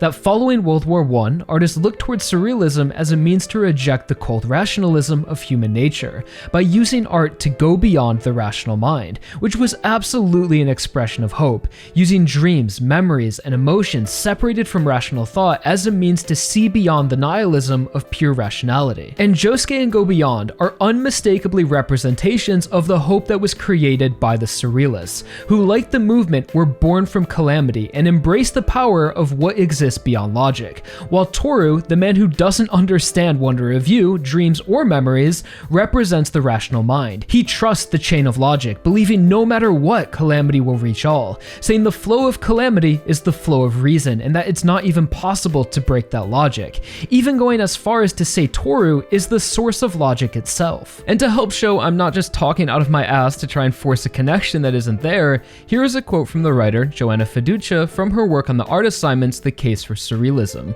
which I literally could not say in my own words to better express how this all relates to JoJolion. Ultimately, the surrealists believe that if we can find meanings that exist beyond the rational mind, we might be freed from the tyranny of the mundane, of logic, and that we might discover truths more real than reality, breaking down the boundaries between dreams and waking life, between cultures and between each other. Surrealism remains an example of how reimagining ourselves can be the definitive step towards changing our world. In retrospect, it may seem naive, but then again, in retrospect, everyone looks naive. That doesn't mean we stop trying. And this overwhelming sentiment of hope expressed through Josuke is JoJolion's final message and true purpose. We learn that overcoming calamity in itself is beyond hope. Like the 311 earthquake, some things are simply unavoidable, but what's important is what we do in the wake of calamity. We don't stop living just because we know bad things will happen. We keep striving and moving forward with hope in our hearts. Tooru believed he was untouchable, that calamity is logic, and in the end, everything and all flows lead to it, when realistically, calamity is often nothing more than a bump in one's path. While it is unavoidable, it doesn't need to be the end. It's possible and likely to pass through calamity and be better for it, enduring hardships and accepting the hits as they come, but not succumbing to the pressure of calamity even when it seems endless. This is what it means to move forward after the devastating earthquake. Even if a life is ended by calamity, it doesn't undo every positive that came before and will after through those around you from the dreams and memories left behind. So in a way, we can go beyond calamity like Josuke. We can accept its presence and continue moving forward knowing we will cross its path again someday, but always remembering calamity isn't forever or all there is, as even in the midst of a calamity, there is hope. And if we are able to look up towards a new sky, we may even find miracles born from calamity, as there is always a balance, and it's this law of nature which leads to Tooru's defeat. Josuke Higashikata, the man who came from the ground, was born from an aftershock that buried Kira and Josufume below the rocks of the earth. But what emerged and rose above those rocks was hope, a miracle that shows us all how to go beyond.